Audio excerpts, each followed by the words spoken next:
Hai, jumpa lagi dengan Jejak Donghua. Kali ini menceritakan tentang Chen Ping'an dan dua temannya yang berada di Villa Pedang Air untuk melihat pemilihan ketua aliansi di negara Watercombing. Dia sempat ditantang bertarung oleh salah seorang putri pemimpin Unruly Saber Villa. Bagaimanakah kisahnya? Mari kita ikuti.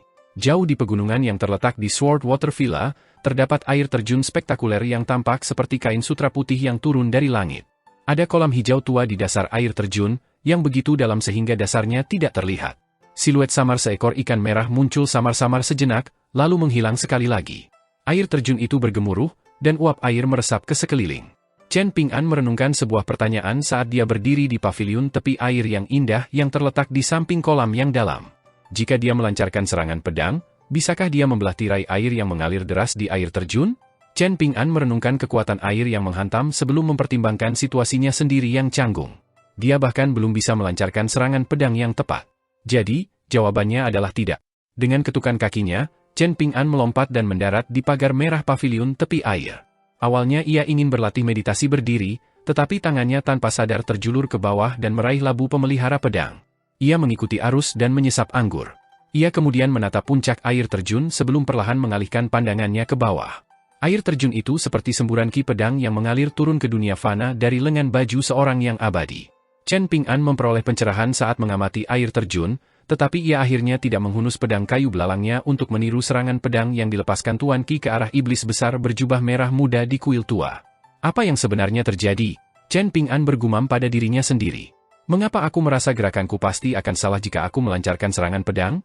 Mungkin teknik tinju sama sekali berbeda dari teknik pedang? Mungkin salah satunya dapat dikuasai melalui kerja keras, sementara yang lain hanya dapat dikuasai melalui bakat. Saat ini, Chen Ping'an masih belum menyadari fakta bahwa ini bukan karena kurangnya keterampilan pemahamannya, dan itu pasti bukan karena kurangnya bakatnya dalam ilmu pedang. Sebaliknya, semua orang yang ditemuinya terlalu kuat dan mendalam baginya, seorang seniman bela diri tingkat ketiga, untuk dipahami. Ini dalam hal basis kultivasi dan teknik pedang mistis mereka. Namun, penglihatan dan keterampilan observasi Chen Ping'an sangat bagus. Dengan demikian, ia mampu menangkap banyak detail halus yang tidak dapat dilihat oleh seniman bela diri biasa.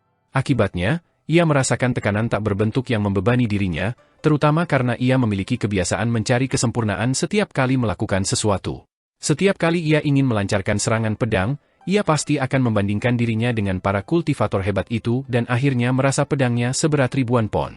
Chen Ping'an telah bertemu dengan semua jenis kultivator hebat dalam perjalanannya.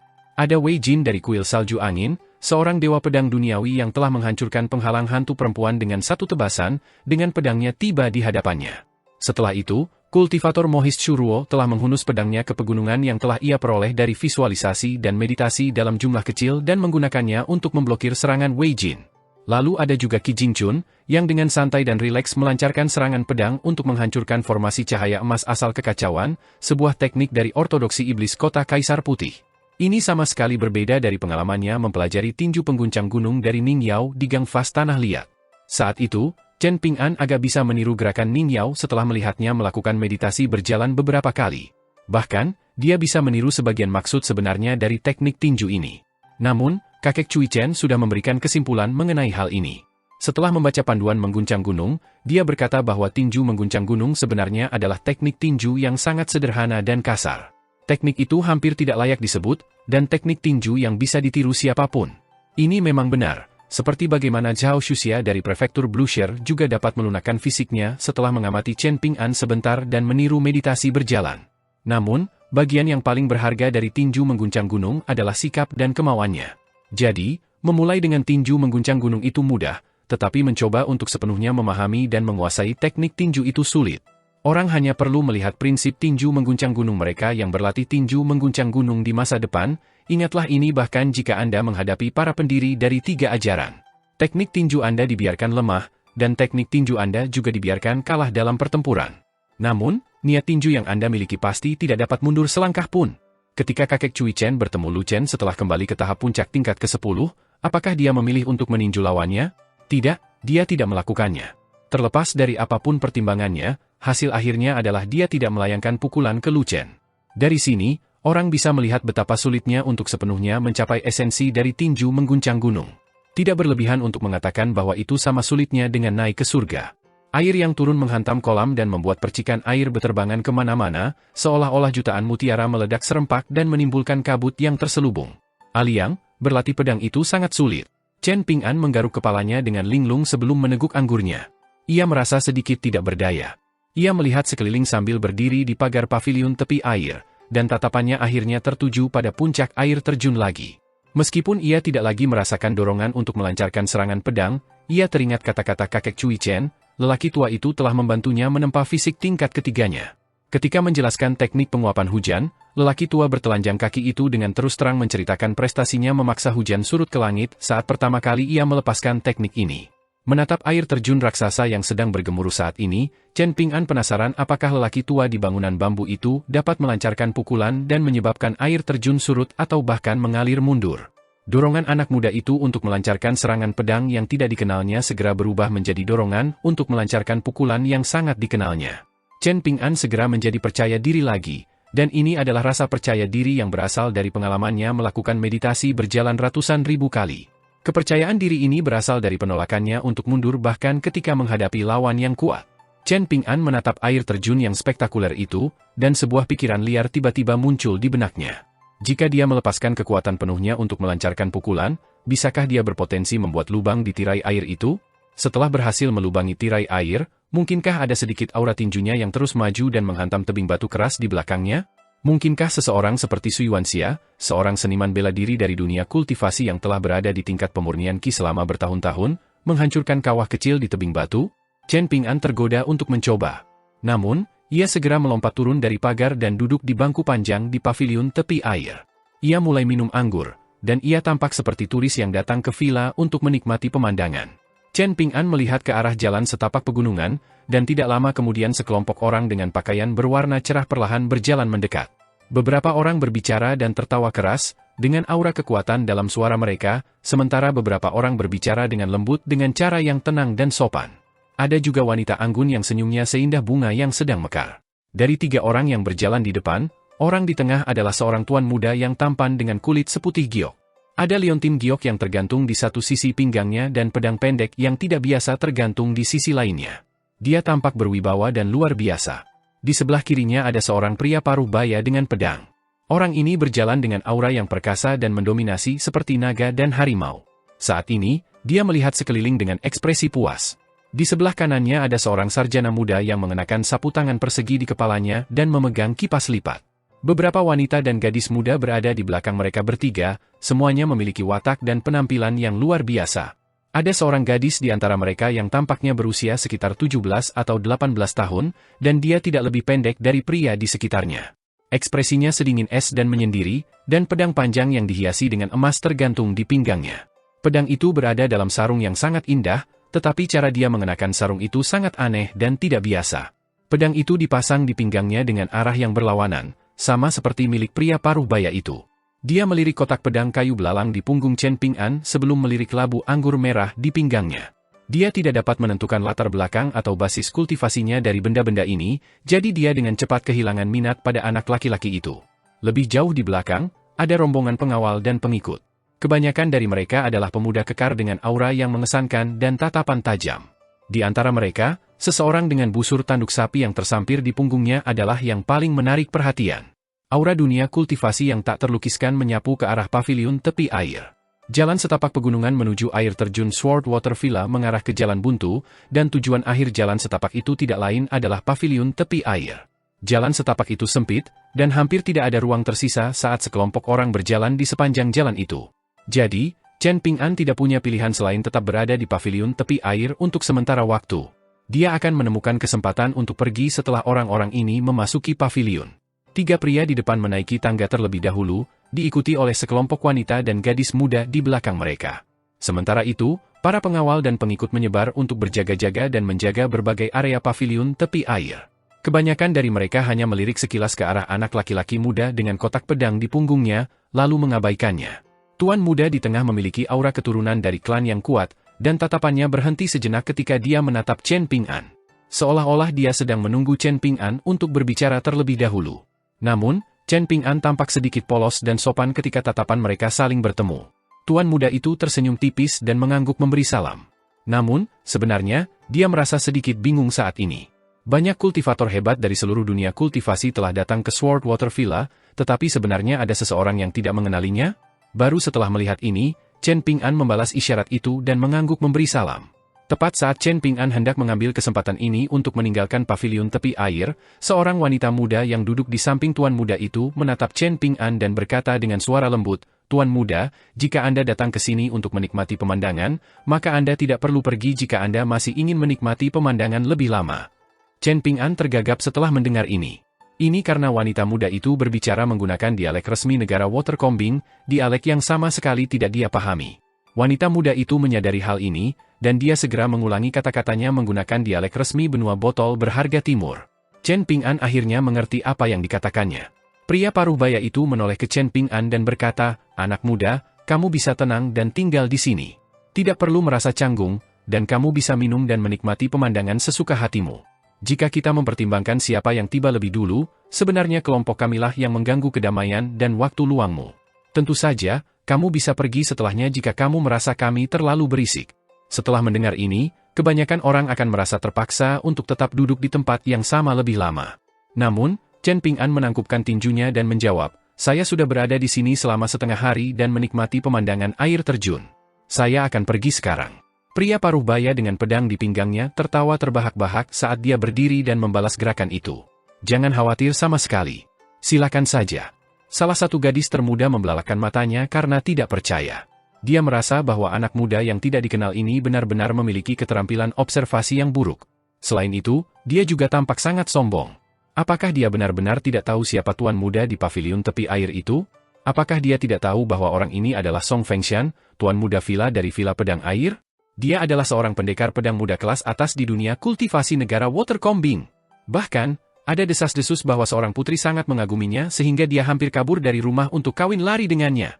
Bahkan jika anak muda itu tidak mengenali tuan muda villa itu, apakah dia tidak mengenali orang kuat yang berani memakai pedangnya secara terbalik juga? Pria paruh baya yang telah menangkupkan tinjunya ke arah Chen Ping'an tampak sangat ramah dan mudah didekati dan sama sekali tidak seperti sosok kuat dari dunia kultivasi. Namun pada kenyataannya, dia adalah tuan villa saat ini dari Unruly Saber Villa, sebuah villa pegunungan yang sama terkenalnya dan kuatnya dengan Swordwater Villa. Dia adalah seorang Grandmaster pedang kelas 1 yang terkenal di negara Watercombing, dan dia pernah berkelana melintasi dunia kultivasi lebih dari selusin negara. Kekuatan dan kehebatannya dikenal luas, dan bahkan pedang suci Song Yuxiao secara pribadi memuji keterampilan pedangnya sebagai brilian dan hanya sehelai rambut lagi untuk mencapai tingkat bela diri dewa. Gadis muda itu diam-diam geli, dan merenungkan apakah anak laki-laki muda yang tampak miskin ini adalah seorang anak muda yang baru saja memasuki dunia kultivasi. Atau mungkin dia adalah pencuri yang berani menyelinap ke villa air pedang, jadi dia tidak berani tinggal di sini terlalu lama? Semuanya akan sangat menarik jika itu benar-benar terjadi. Chen Ping'an keluar dari pavilion tepi air dan berjalan menuruni tangga. Namun, suara acuh tak acuh tiba-tiba terdengar dari belakangnya. "Tunggu sebentar." Chen Ping'an berbalik dan melihat bahwa itu adalah gadis yang mengenakan pedangnya secara terbalik yang telah berbicara. Dia berjalan ke atas tangga dan menatapnya, lalu bertanya, "Siapa gurumu? Apakah kamu dari sekte pedang di negara pakaian warna-warni atau negara Elm kuno?"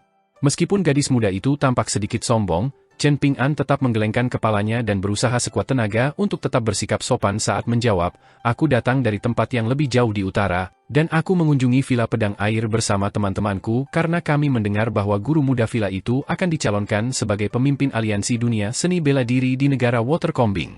Kami ingin mencari kesempatan untuk memberi selamat kepadanya." Tuan muda yang tampan itu tersenyum tipis. Sementara itu, cendekiawan muda itu menggoyangkan kipas lipatnya dengan ringan dan menggoda, "Dewa hadir," tetapi manusia tidak menyadarinya.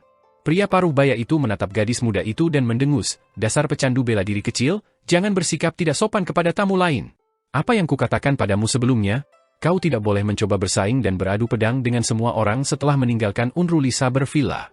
Gadis muda itu meletakkan telapak tangannya di gagang pedangnya, menyebabkan ujung pedang itu sedikit miring ke atas dan tepat mengarah ke Chen Ping'an yang berdiri di anak tangga paling bawah. Dia sama sekali mengabaikan kata-kata pria paruh baya itu sambil terus menatap Chen Ping'an dan bertanya, "Apakah kau berada di tingkat kedua atau ketiga bela diri? Sudah berapa tahun kau berlatih pedang?" Chen Ping'an mengerutkan kening dan menangkupkan tinjunya. Dia kemudian berbalik untuk pergi, tidak berencana untuk berinteraksi dengan gadis muda dari klan kuat di negara Watercombing ini lagi. Chen Ping'an santai dan sopan, tetapi ini tidak berarti bahwa dia tidak memiliki prinsip dan prinsipnya sendiri. Ketika berhadapan dengan orang asing, Chen Ping'an tidak akan memprovokasi mereka, tetapi dia juga tidak akan takut pada mereka.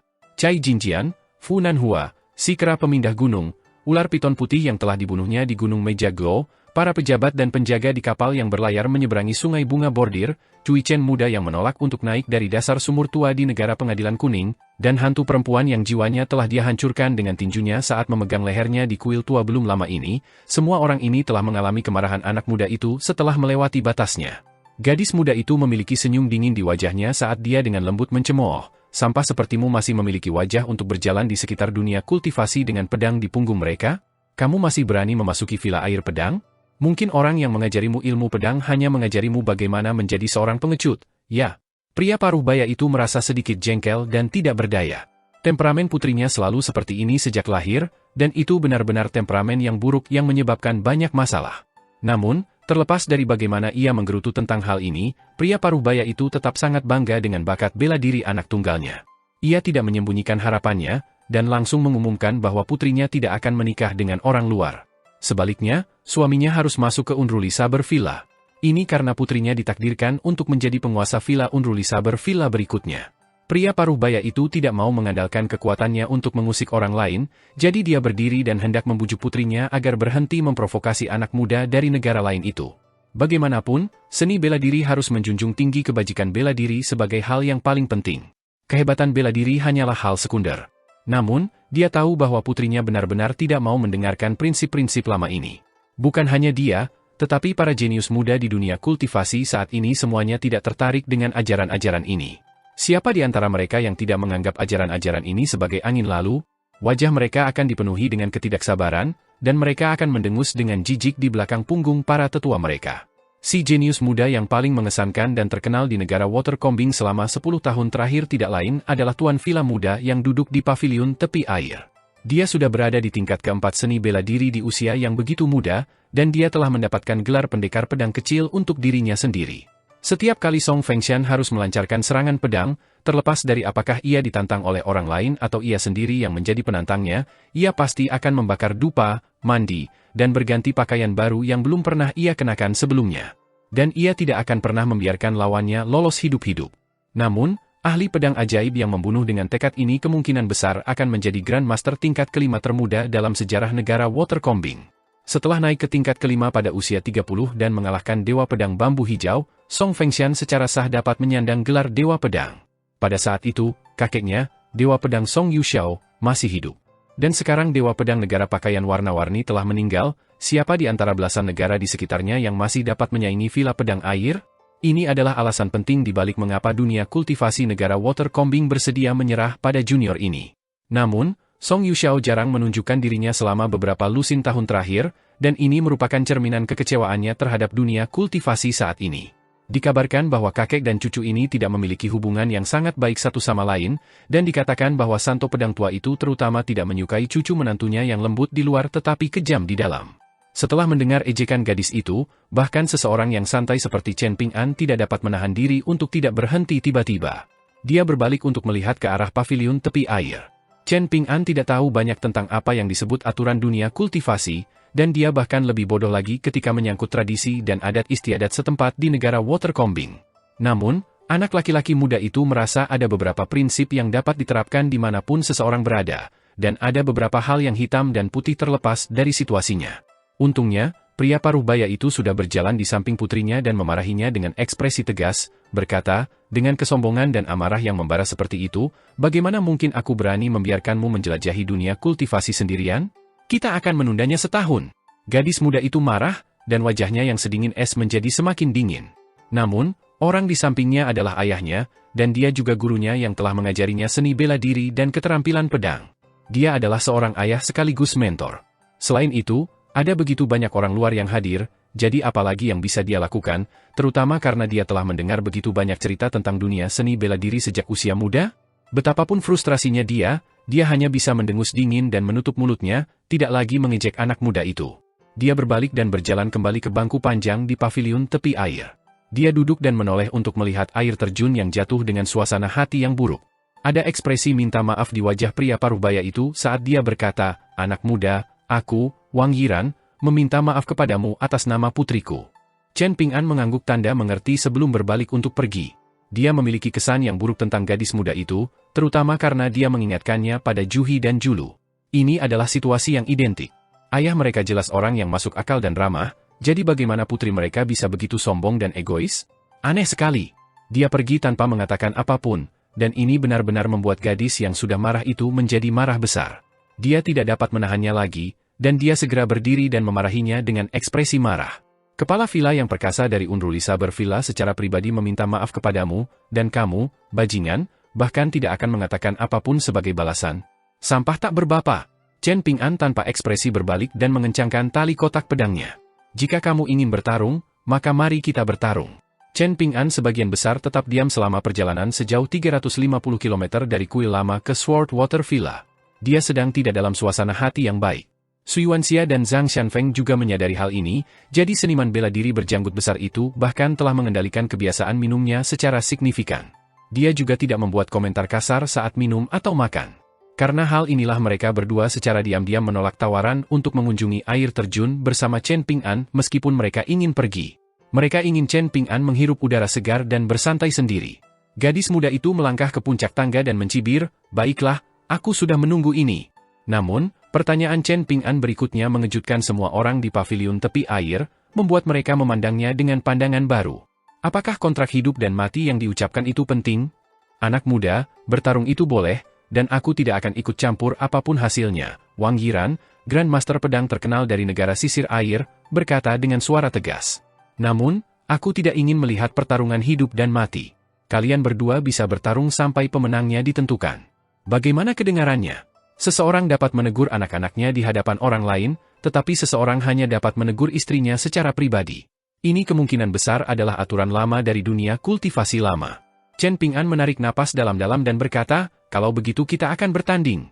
Berdiri di samping putrinya, Wang Yiran merendahkan suaranya dan berkata, "Xianhu, ingatlah untuk mengendalikan kekuatanmu saat bertanding. Tidak baik untuk membakar jembatan sepenuhnya, jadi jangan membuat jalanmu di dunia kultivasi terlalu sempit." Wang Yiran masih berpendapat bahwa putrinya lebih mungkin menang. Namun, sebagai ayahnya, ia tetap harus mengajarinya prinsip-prinsip penting terlebih dahulu. Gadis itu menatap anak laki-laki muda yang berdiri di jalan sempit di luar paviliun tepi air. Ia mengerutkan bibirnya dan menjawab, "Aku tahu, ayah." Dia meletakkan tangannya di gagang pedangnya dan tersenyum tipis. Dengan ketukan kakinya, dia kemudian melompat tinggi ke udara menuju pendekar pedang muda yang bodoh itu. Saat di udara, gadis itu menghunus pedangnya yang terkenal. Pada saat yang sama, suara dentuman keras bergema dari jalan kecil, dan sosok yang tadinya berada di sudut mata semua orang tiba-tiba menghilang tanpa jejak. Pada saat berikutnya, anak laki-laki muda dengan kotak pedang di punggungnya muncul kembali di depan gadis muda yang hendak mengangkat pedangnya. Tinjunya menghantam dahi gadis itu, dan dia meminjam kekuatan reaksi untuk melompat dengan gesit kembali ke posisi semula. Namun, alih-alih kembali ke posisi bertarungnya, dia hanya berdiri di sana dengan sikap acuh tak acuh.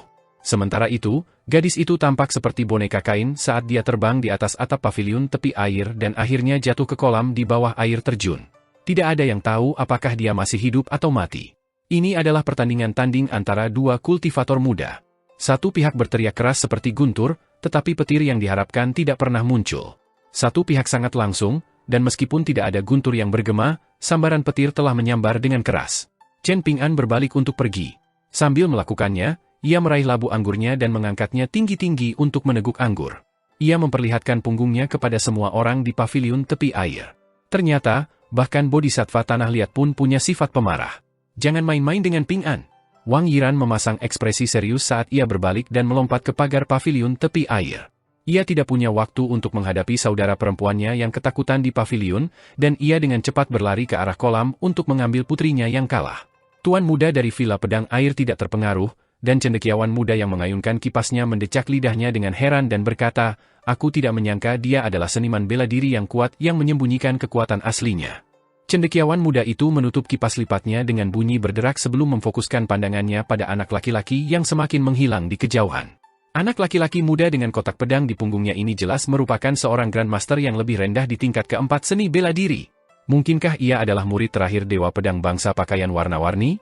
Namun, dunia kultivasi itu berbahaya dan gurunya telah dibunuh dengan kejam di gunung, jadi ia tidak punya pilihan selain menyamar sebagai seorang kultivator keliling dari negara lain? Apakah ia telah melakukan perjalanan jauh untuk melarikan diri dari bahaya? Kalau tidak, siapa yang bisa membesarkan seorang jenius bela diri muda seperti Song Fengshan? Dia telah mencapai tahap Grandmaster bahkan lebih awal dari Song Fengshan. Istri Song Fengshan, seorang wanita muda yang cantik dan berwajah saleh, tidak dapat menahan diri untuk bertanya dengan suara lembut, apakah Shanhu akan baik-baik saja? Song Fengshan tanpa terasa membelai gagang pedangnya, Fast Water, dengan ibu jarinya. Ia tersenyum dan tetap diam. Cendekiawan muda itu tersenyum tipis dan menjelaskan, tenanglah, Nyonya. Lady Wang tidak dalam bahaya, dan ia juga tidak terluka parah. Pemuda itu menggunakan teknik yang cerdas, dan ia hanya menggunakan kekuatan eksternal dari aura tinjunya untuk membuat Lady Wang pingsan. Lady Wang hanya menderita beberapa luka eksternal yang tidak akan memengaruhi fisik atau jiwanya. Pemuda itu menahan diri pada saat yang tepat. Saya yakin bahwa dia mendengarkan kata-kata Master Villa Wang, seseorang seharusnya tidak membuat jalan mereka di dunia kultivasi terlalu sempit. Benar saja, Shanhu perlahan sadar kembali setelah Wang Yiran menggendongnya kembali ke paviliun tepi air dan menyentuh beberapa titik akupunturnya. Selain terlihat sangat acak-acakan, basah kuyup, sebagian kulitnya terlihat, dan kehilangan seluruh wajahnya, kondisi dan auranya tampak cukup baik. Dia berjuang untuk berdiri, dan dahinya merah dan bengkak saat dia berdiri dengan punggung menghadap yang lain. Dia menyandarkan tangannya ke tiang dan meletakkan tangan lainnya di mulutnya. Gadis muda yang basah kuyup dan ramping itu memiliki mata berair, dan tampak sangat menyedihkan, sangat kontras dengan sifatnya yang biasanya menyendiri. Gadis muda yang ikut bersenang-senang tanpa mempedulikan keseriusan situasi itu menjulurkan lehernya dan menatap Chen Pingan yang sedang minum di jalan setapak gunung dengan linglung. Wah, dia benar-benar orang yang kuat, serunya dengan heran. Cendekiawan muda itu melirik sekilas ke sosok ramping Shanhu, yang terlihat jelas berkat pakaiannya yang basah kuyup. Sudut bibirnya melengkung membentuk senyum tipis. Kakinya panjang dan indah, dan bocah lelaki yang naif itu kemungkinan besar tidak terbiasa dengan rasa kaki seperti itu. Namun, bagi tuan muda berpengalaman dari klan kuat seperti dia, sudah diketahui bahwa kaki seperti itu paling merusak kesehatan pria. Satu masalah baru saja selesai, tetapi masalah lain segera muncul. Ada anggapan bahwa bawahan mengorbankan diri mereka sendiri ketika tuan mereka dipermalukan di dunia kultivasi, dan pria dengan busur tanduk sapi itu tampaknya melihat tawa kecil dari beberapa penjaga dan bawahan lainnya saat dia berdiri di antara bawahan terpercaya lainnya di paviliun tepi air. Kemarahannya langsung membuatnya berani. Ia meraung, lalu meraih busur kesayangannya yang dibuat oleh seorang pengrajin selama 10 tahun. Pada saat yang sama, ia mengambil anak panah dengan bulu putih dari tabungnya dan menarik busurnya hingga penuh. Seorang penjahat sepertimu berani melukai nona muda? Makan anak panahku. Situasi yang tak terduga terjadi satu demi satu, jadi bahkan Master Villa Wang dari Unruly Saber Villa yang terkenal karena ketenangannya dan tekniknya yang teguh tidak dapat menahan rasa sedikit marah. Malu, kau tidak bisa menembak seseorang dari belakang, teriaknya. Chen Ping'an sudah berada 100 langkah jauhnya, dan baru saja akan berbalik. Namun, dia sedikit goyah, dan melihat seseorang berdiri di dahan di atas pohon yang menjulang tinggi dengan tangan tergenggam di belakang punggung dari sudut matanya.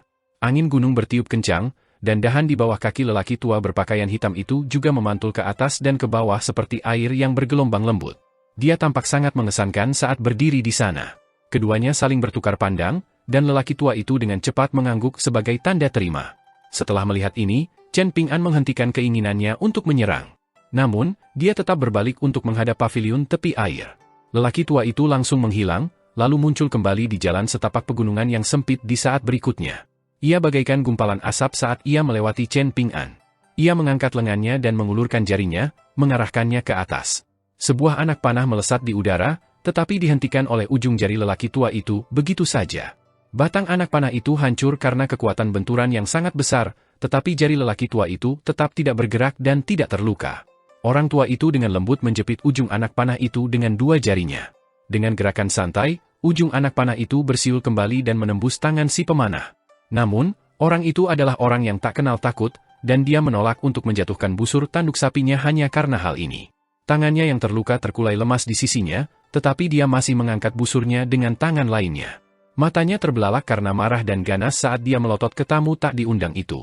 Saat melakukan perjalanan melalui dunia kultivasi, seseorang bertanggung jawab atas hidup dan matinya sendiri, kata orang tua berpakaian hitam itu dengan ekspresi dingin. Apakah para tetua Anda tidak mengajarkan Anda prinsip sederhana ini sebelumnya? Baiklah jika Anda tidak mengikuti aturan apapun di area lain dunia kultivasi di negara sisir air. Anda dapat melakukan apapun yang Anda suka. Namun, ini tidak dapat diterima di Villa Pedang Air. Istri Song Fengshan berdiri dan membungkuk dengan anggun. Patriark, Sapanya dengan hormat. Ekspresi Wang Yiran sedikit berubah, dan dia buru-buru menangkupkan tinjunya dan menundukkan kepalanya. Wang Yiran dari Villa Pedang yang tidak teratur memberi penghormatan kepada pedang suci Song.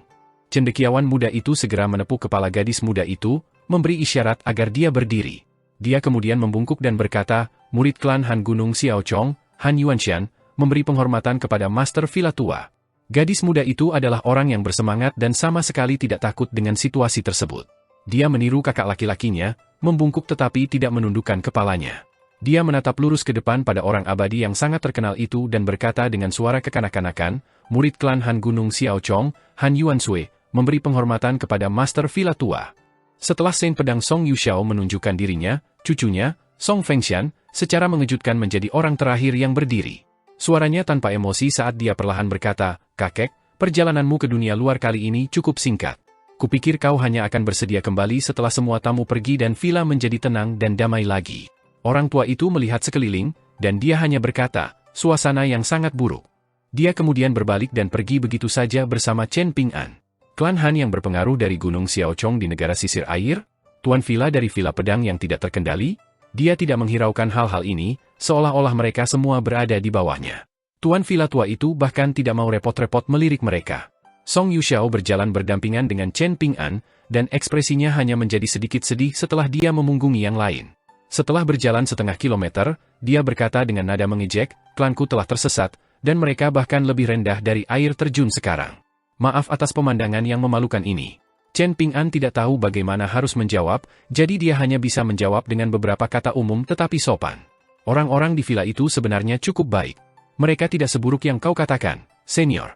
Setiap keluarga memiliki kesulitannya sendiri, jadi lelaki tua itu tidak mau membicarakan kekurangan klannya di depan orang luar terlepas dari betapa murah hati dan berpikiran terbukanya dia. Dia mengganti topik pembicaraan dan berkata, mengapa kamu tiba-tiba berubah pikiran saat melakukan pukulan itu? Mengapa kamu hanya menggunakan 30 atau 40% dari kekuatanmu? Ketua villa masa depan dari Unruly Saber Villa adalah orang keras kepala yang tidak mudah dihadapi. Dia mungkin tidak menghargai belas kasihanmu, dan dia bahkan mungkin akan membuatmu kesulitan di masa depan. Saat ini, orang-orang di dunia kultivasi hanya peduli dengan perasaan dan kebahagiaan mereka sendiri. Aku sangat tidak menyukai ini, tetapi aku juga tidak dapat menghargai kurangnya ketegasanmu. Chen Ping'an minum anggur dan menggunakan punggung tangannya untuk menyeka mulutnya. Dia tersenyum dan menjawab, memukul seseorang sampai mati hanya karena aku tidak senang itu terlalu berlebihan. Bagaimanapun, aku akan segera meninggalkan negara Watercombing, jadi tidak akan mudah bagi Unruly Saber Villa untuk membuatku kesulitan meskipun mereka mau. Apa yang akan dia lakukan? Mengutukku di belakangku? Lagi pula, aku tidak bisa mendengar kutukannya. Song Yuxiao berbalik untuk melirik Chen Ping'an, yang memiliki ekspresi tulus di wajahnya. Sikapnya tidak terduga, tetapi juga bisa dimengerti pada saat yang sama. Song Yuxiao tersenyum dan berkata, tidak apa-apa bagi sekelompok orang tua sepertiku untuk mengatakan sesuatu seperti ini, karena aku sudah menginjakan satu kaki di liang lahat. Tidak ada yang penting lagi, jadi apa yang bisa kulakukan? Namun, kau baru berusia 15 atau 16 tahun, kan? Sungguh membosankan mendengarmu berbicara dengan cara yang begitu dewasa. Chen Ping'an tidak membantah lelaki tua itu. Kesuraman yang membebani pikirannya telah hilang secara signifikan setelah dia melemparkan pukulan itu, dan ini sudah cukup. Tiba-tiba dia teringat sesuatu, dan memperingatkan dengan suara pelan, Mama dari kuil lama yang menyebut dirinya sebagai salah satu dari 4 roh jahat negara Watercombing telah datang ke vilamu dengan seorang pria besar. Kamu harus berhati-hati, senior. Song Yuxiao tertawa terbahak-bahak dan menjawab, ini bukan apa-apa. Menghitung tuan muda dari klan Han yang duduk di paviliun tepi air, keempat roh jahat negara Watercombing yang terkenal itu semuanya telah berkumpul di vilaku. Siapa roh jahat terakhir? Chen Ping'an bertanya dengan bingung.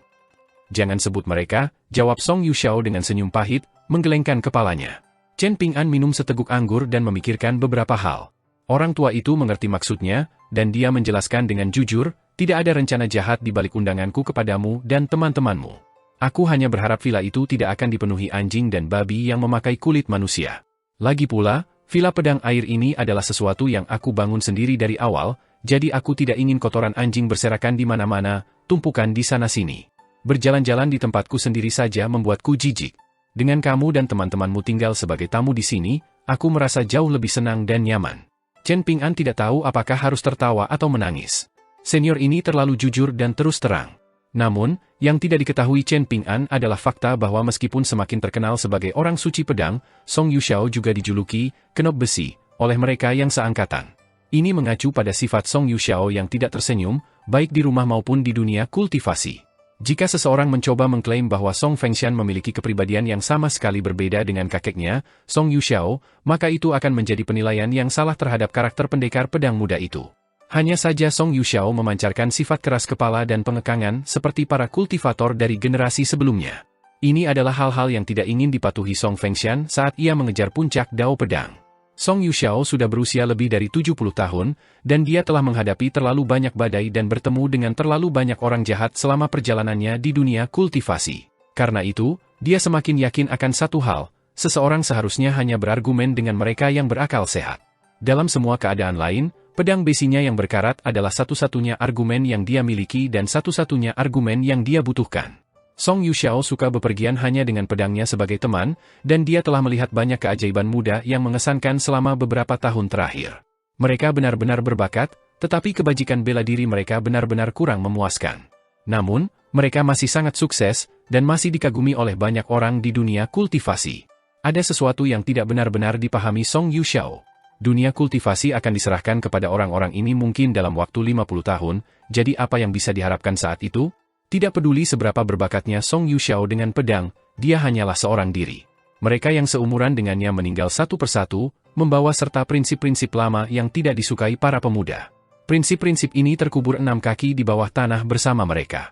Sekarang setelah separuh teman dan separuh musuhnya, Dewa Pedang Tua dari negara pakaian warna-warni, telah meninggal, Song Yuxiao merasa semakin kehilangan motivasi dan tidak tertarik.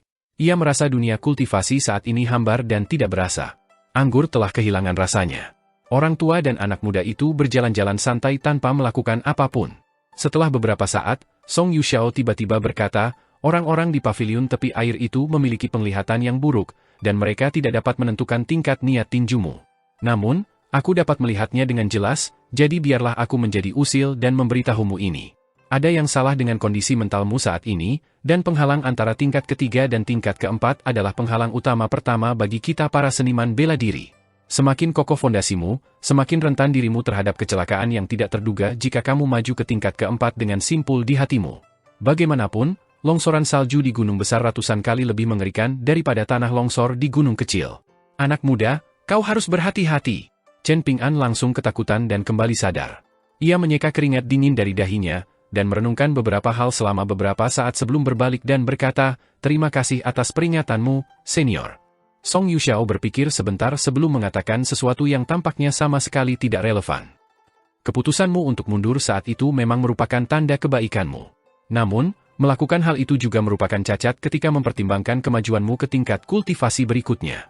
Jika kau melepaskan kekuatan penuhmu saat itu, kau mungkin akan membunuh gadis muda itu, atau setidaknya kau akan membuatnya lumpuh. Dengan begitu, kau pasti akan membuat semua orang marah dan pertarungan itu akan berubah menjadi pertarungan hidup dan mati. Mungkin itu akan menjadi kesempatanmu untuk menerobos ke tingkatan berikutnya. Memang, inilah yang disebut oleh para dewa dari pegunungan sebagai kesempatan yang ditakdirkan. Chen Ping'an tersenyum menanggapi, tetapi sebenarnya dia sama sekali tidak merasa menyesal. Sebaliknya, jawabannya dipenuhi dengan rasa kedewasaan lagi. Tidak masalah. Apa yang menjadi milikku tidak dapat melarikan diri, dan apa yang bukan milikku tidak dapat ditangkap. Sebenarnya, Song Yuxiao dengan hati-hati mengamati perubahan halus dalam ekspresi Chen Ping'an sepanjang waktu. Orang tua itu mengangguk tanpa terasa saat melihat sikap tenang dan mata murni anak muda itu. Pedang Dao yang dikejar oleh anak muda ini dan Dao cucunya, Song Fengshan, adalah hal yang sama sekali berbeda. Jurang di antara mereka seperti jurang antara langit dan bumi. Pada tahap ini, masih terlalu dini untuk mengatakan siapa yang benar dan siapa yang salah, dan siapa yang bisa maju lebih jauh dan lebih cepat. Namun, Song Yuxiao secara pribadi merasa bahwa anak muda dari negara lain ini, yang memiliki keterampilan pedang yang buruk meskipun ia bepergian dengan membawa kotak pedang, lebih sesuai dengan seleranya daripada cucunya yang ajaib. Dalam hal mendidik generasi mendatang, klan terpelajar memang lebih mampu daripada kekuatan dari dunia kultivasi. Song Yuxiao dengan sepenuh hati menerima pengamatan ini. Dia telah memfokuskan sebagian besar perhatian dan usahanya untuk berlatih pedang selama tahun-tahun awalnya, dan ini telah mengakibatkan dia menutup mata terhadap perkembangan klannya. Mungkin juga dapat dikatakan bahwa dia hanya memiliki sedikit alat yang dapat digunakannya. Paling-paling, dia hanya bisa memukul atau memarahi keturunannya. Melihat kembali hal-hal ini sekarang, lelaki tua itu hanya bisa merasa bersalah dan menyesal. Kenyataannya, Song Yuxiao merasa situasinya tidak lebih baik daripada Wang Yiran dari Unruly Saber Villa. Etiket berasal dari klan bangsawan, sementara kekuatan abadi berasal dari sekte bela diri. Keturunan asli klan bangsawan dibesarkan dalam lingkungan yang penuh dengan etiket dan aturan sejak usia muda.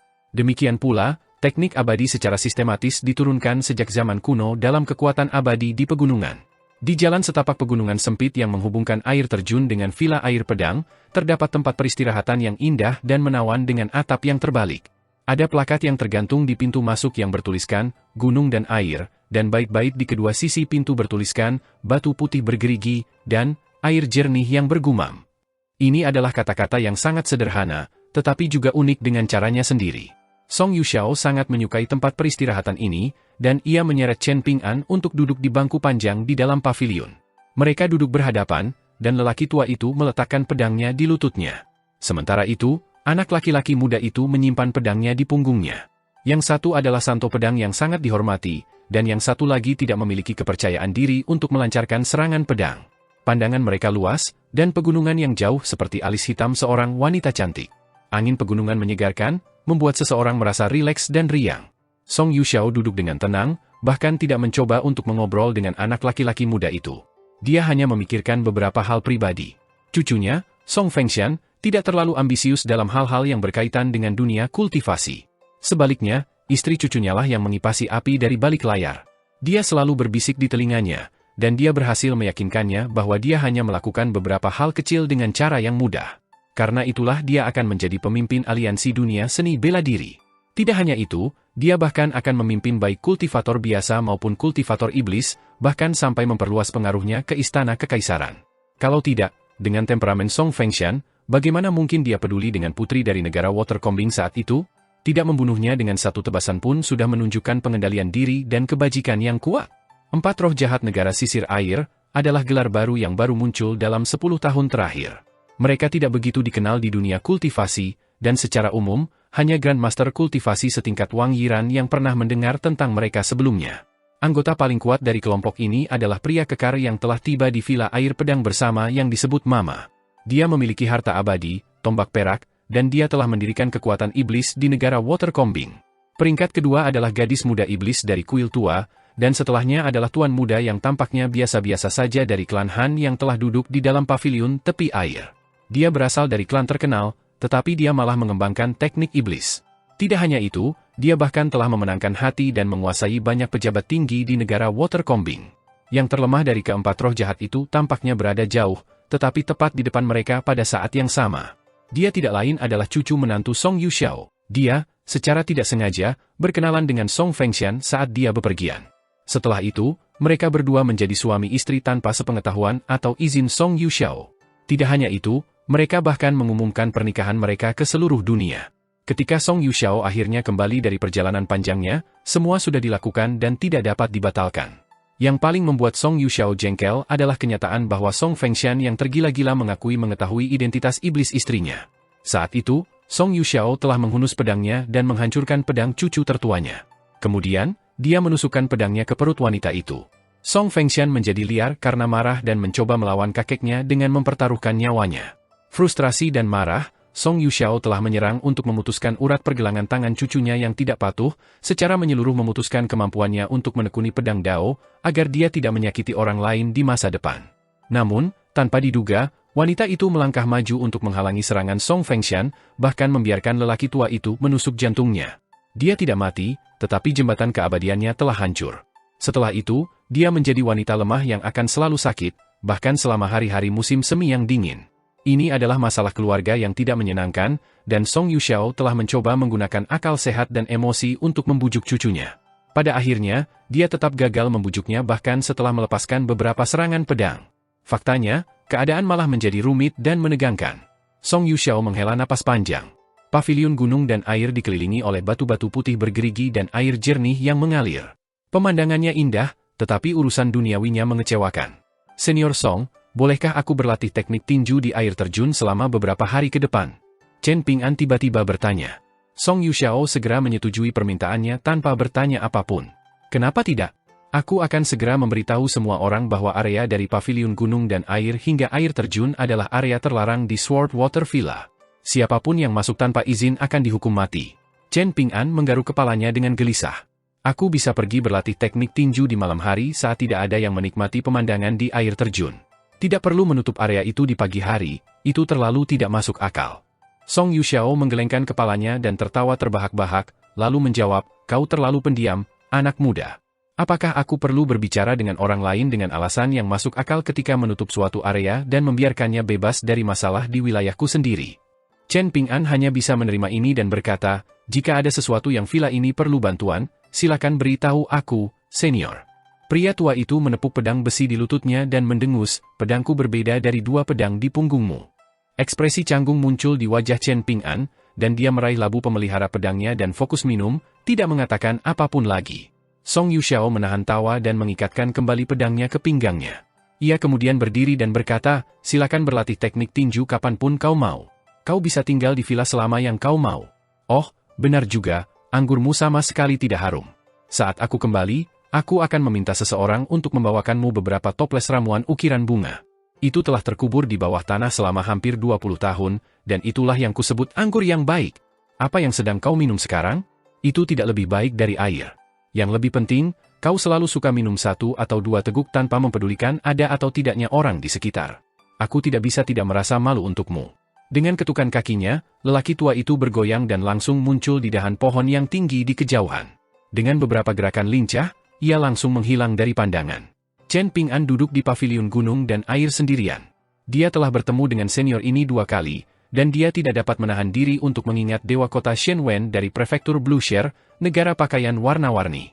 Meskipun yang satu adalah seniman bela diri murni yang terkenal di dunia kultivasi dan yang satu adalah dewa terpelajar yang menikmati persembahan dupa, dan ada juga pemurniki yang telah menjadikan Luan-Luan sebagai muridnya, dia memiliki firasat bahwa mereka bertiga cukup mirip dalam arti tertentu. Namun, dia tidak dapat menjelaskan dengan tepat apa itu. Bagaimanapun, Chen Ping'an merasa seperti dia benar-benar tidak dapat membeli minuman keras termurah untuk labu anggurnya lagi setelah berinteraksi dengan mereka. Yah, ini tidak masalah. Bagaimanapun, dia akan segera menerima anggur terbaik di Swordwater Villa, bukan? Yang terpenting, dia tidak perlu mengeluarkan uang. Dan dengan demikian, Chen Ping'an dalam suasana hati yang sangat baik ketika dia meninggalkan paviliun gunung dan air dan kembali ke tempat tinggal sementaranya. Ketika dia tiba di halaman, Sui Yuanxia dan Zhang Xianfeng saling pandang saat melihat ekspresi gembiranya. Apa yang sedang terjadi? Apakah mengunjungi air terjun itu efektif? Chen Ping'an dengan senang hati duduk di samping meja batu dan terkekeh, aku akan berlatih teknik tinju di air terjun malam ini. Siapa yang mau ikut denganku? Mungkin kau mengintip seorang wanita cantik yang sedang mandi di dekat air terjun, tanya seniman bela diri berjanggut besar itu sambil menyeringai licik. Jika pemandangan seindah itu memang ada, maka aku juga termasuk di dalamnya. Zhang Xianfeng berkedip dan menambahkan, aku bisa mengawasi kalian berdua. Chen Ping'an merasa sedikit jengkel, dan dia menjelaskan, bagaimana mungkin? Bahkan, aku bahkan terlibat konflik dengan beberapa orang di air terjun. Aku berkelahi, dan lawanku tampaknya adalah seseorang dari Unruly Saber Villa. Untungnya, senior Song turun tangan dan membantuku menangkis anak panah dari salah satu bawahan mereka. Kalau tidak, kemungkinan besar aku harus terus melawan mereka.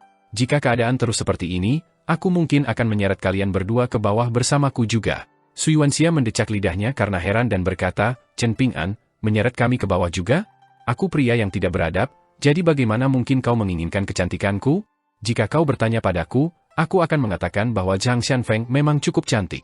Ketika aku pergi ke kota kecil, aku akan membantunya membeli beberapa pakaian wanita. Setelah itu, kita bisa mengajaknya berkeliling air terjun. Mungkin aku bahkan akan menjadi mak comblang untuk kalian berdua dan berhasil menyatukan kalian dalam cinta dan pernikahan. Chen Ping'an hampir memuntahkan anggur yang sedang diminumnya. Pelayan Chu kebetulan tiba pada saat ini, dan dia datang bersama beberapa bawahan untuk mengantarkan 4 toples besar anggur beraroma. Dia pergi setelah mengantarkannya, tetapi jelas bahwa dia bersikap lebih hormat dan ceria terhadap Chen Ping'an. Kenyataannya, Zhang Xianfeng tidak suka minum. Jadi, Chen Ping'an baru saja akan membagi anggur menjadi 2 dengan Sui Yuanxia, memberinya 2 dari 4 toples. Namun, Sui Yuanxia ragu-ragu sejenak sebelum tersenyum dan menggelengkan kepalanya, berkata, 1 toples sudah cukup untukku. Kamu bisa mengambil 3, Chen Ping'an. Meskipun malam telah tiba, Swordwater Villa masih terang benderang. Semua halaman, besar dan kecil, dipenuhi tamu, dan mereka menghabiskan banyak sekali kendi anggur berkualitas dalam semalam. Konon, setelah acara itu, bahkan mereka yang berada di kota kecil itu dapat mencium aroma anggur yang tercium dari villa itu. Chen Ping'an telah bertanya kepada pelayan Chu tentang stasiun feri, dan memang ada satu di negara Water Chombing, lebih dari 300 km jauhnya dari Sword Water Villa. Itu terletak di perbatasan negara Water Chombing dan negara Painstream, dan konon para pembudidaya sering muncul di sana. Akan tetapi, seluruh area dalam radius 150 km di sekitar stasiun feri telah ditandai sebagai area terlarang oleh keluarga Kekaisaran Negara Water Chombing, dan siapapun yang berani memasuki area itu tanpa izin khusus akan dihukum mati. Zhang Xianfeng bertanya kepada pengurus tua itu apakah ada toko yang dikelola oleh para kultivator di stasiun feri tempat ia dapat menukar barang-barang tertentu, dan pengurus tua itu membenarkan hal itu. Setelah pedang asli Song Fengshan rusak, ia mengunjungi stasiun feri dan membawa kembali pedang pendek yang saat ini ia bawa. Pengurus tua itu ingin sekali berbagi semua yang ia ketahui, dan ia tidak hanya mengungkapkan semua informasi orang dalam tentang negara sisir air, ia juga berbagi bahwa Song Fengshan telah menghabiskan 900 koin kepingan salju untuk membeli pedang pendek bernama Air Luas, dan itu hampir setengah dari seluruh kekayaan villa. Tentu saja, pengurus itu tidak begitu ingin membocorkan rahasianya karena ia terlalu percaya dan naif. Sebaliknya, itu karena pedang suci Song telah memberitahunya bahwa ketika menyangkut ketiga orang ini, khususnya Chen Ping'an, ia dapat memperlakukan mereka seolah-olah mereka adalah teman dekatnya, dan bahwa villa itu sama sekali tidak perlu waspada terhadap mereka. Menepati janji apapun yang terjadi, tetap setia pada sahabat meski harus berhadapan dengan maut, menghargai persahabatan dengan sepenuh hati, itulah mantra yang dipegang teguh Song Yuxiao sepanjang hidupnya. Pelayan Chu telah melayani Song Yuxiao selama 60 tahun, dan selama waktu itu, ia telah memberikan segalanya untuk villa tersebut, bertahan di villa tersebut dalam suka dan duka, dan terkadang bahkan mempertaruhkan nyawanya. Hanya karena gaya hidup Song Yuxiao telah menular padanya, ia bersedia melayani villa tersebut dengan tekun dan sepenuh hati. Setelah menikmati pesta mewah di kamar Zhang Xianfeng, Chen Ping'an bersiap untuk berangkat ke air terjun untuk berlatih teknik tinjunya. Namun, Zhang Xianfeng tiba-tiba menyuruhnya untuk menunggu. Su Yuanxia meletakkan satu kakinya di bangku, menggunakan tusuk gigi untuk mengorek giginya, dan ia bertanya apakah Zhang Xianfeng membutuhkannya untuk pergi. Zhang Xianfeng meyakinkannya bahwa ia boleh tinggal, lalu bergegas membuka tasnya sebelum mengeluarkan sepasang sumpit bambu yang ia dorong ke arah Chen Ping'an di seberang meja. "Mengapa kau memberiku ini? Kita sudah selesai makan, bukan?" Chen Ping'an bertanya dengan ekspresi penasaran. Sepasang sumpit bambu di atas meja adalah sebagian dari hasil rampasan yang diperoleh Zhang Xianfeng dari pertempuran di prefektur Blue Share, salah satunya bertuliskan karakter Gunung Dewa Biru di atasnya, sementara yang lain bertuliskan Bambu Awan Dewa. "Sekarang semuanya milikmu," kata Zhang Xianfeng sambil tersenyum. "Ini akan menjadi pembayaran bungaku atas pelet pelindung yang kau berikan padaku.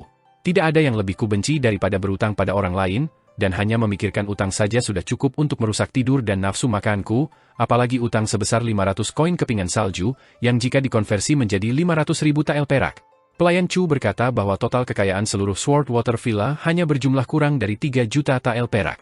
"Jika aku tidak memberimu sesuatu sebagai balasan, aku tidak akan bisa tidur di malam hari sama sekali." Raut wajah Chen Ping'an tampak jengkel. "Apa kau bodoh? Jika sumpit ini benar-benar terbuat dari bambu awan dewa, kau dapat dengan mudah menjualnya seharga beberapa ratus koin kepingan salju.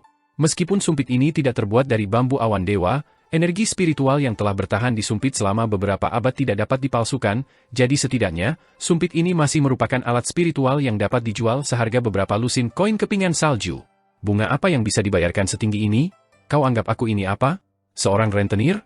Chen Ping'an menjadi semakin marah saat berbicara, dan dia mendorong sumpit kembali ke Zhang Xianfeng sambil melanjutkan, "Lagi pula, kita akan segera pergi ke stasiun feri di negara Water Chombing, dan ada toko yang menjual harta abadi di sana, jadi mari kita nilai sumpit ini terlebih dahulu untuk menentukan nilainya sebelum kita memikirkan hal lain. Jika harganya hanya sekitar selusin koin kepingan salju, maka aku akan menerimanya, tetapi jika harganya lebih dari 50 koin kepingan salju, maka aku pasti tidak akan mengambilnya sebagai bunga." Zhang Xianfeng menggelengkan kepalanya sambil menolak dengan suara tegas, "Aku tidak bisa menerimanya. Hati nuraniku tidak mengizinkannya. Penganut Tao sepertiku lebih takut pada iblis dalam diriku sendiri, jadi jika kau tidak menerima sumpit ini, kau akan menghalangi usahaku untuk mencapai Dao Agung." Chen Ping'an berdiri sambil mengejek, "Omong kosong. Ini tidak bisa dinegosiasikan. Kau akan menyimpan sumpit ini, dan itu sudah final. Jika kau tidak mau menerimanya, maka mari kita bertarung, dan pemenangnya yang akan memutuskan." Zhang Xianfeng terdiam setelah mendengar ini. Chen Ping'an juga tidak mengatakan apa-apa lagi saat ia pergi untuk berlatih teknik tinjunya di dekat air terjun. Zhang Xianfeng menghela napas sedih, lalu menoleh ke Su Yuanxia sambil bertanya, apa yang harus kulakukan? Sedikit rasa bangga muncul di wajah Su Yuanxia saat dia terkekeh, aku tidak percaya kau baru saja mencoba untuk memberikan kekayaanmu pada seseorang sekaya Chen Ping'an. Zhang Xianfeng merasa sedikit frustrasi, dan dia menuangkan secangkir anggur untuk dirinya sendiri sebelum menyesapnya sedikit, yang membuat wajahnya langsung memerah. Tanpa sepengetahuan Chen Ping'an dan Su Yuanxia, selama pertempuran melawan murid tertua Old Demon Mi di prefektur Blue Share, Zhang Xianfeng telah memanggil pelet baju besi dalam situasi yang tampaknya mengerikan, dan hanya berkat baju besi bercahaya itulah dia mampu melindungi Taoist Chong Miao dari pukulan mematikan. Taoist Chong Miao benar-benar tercengang, karena dia langsung mengenali baju besi bercahaya itu. Dia memberitahu Zhang Xianfeng bahwa dia hanya tahu satu pelet baju besi seperti itu di brankas Kekaisaran Ancient Elm Nation.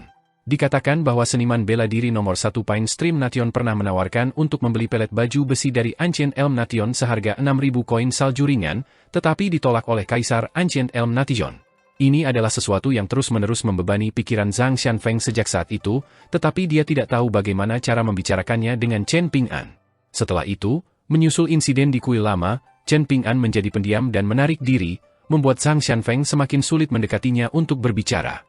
Sekarang setelah mereka tiba di Sword Water Villa dan hendak pergi ke stasiun feri, Zhang Xianfeng akhirnya tidak dapat menahan siksaan itu lagi. Oleh karena itu, ia mengungkapkan semuanya kepada Su Yuanxia, dan setelah mendengar ceritanya, Su Yuanxia meluruskan dua hal kepada Zhang Xianfeng. Wajah Zhang Xianfeng memerah karena mabuk saat dia terus menyesap anggur, dan dia mendesah, bisakah Anda menunjukkan jalan untuk saya, Saudara Su?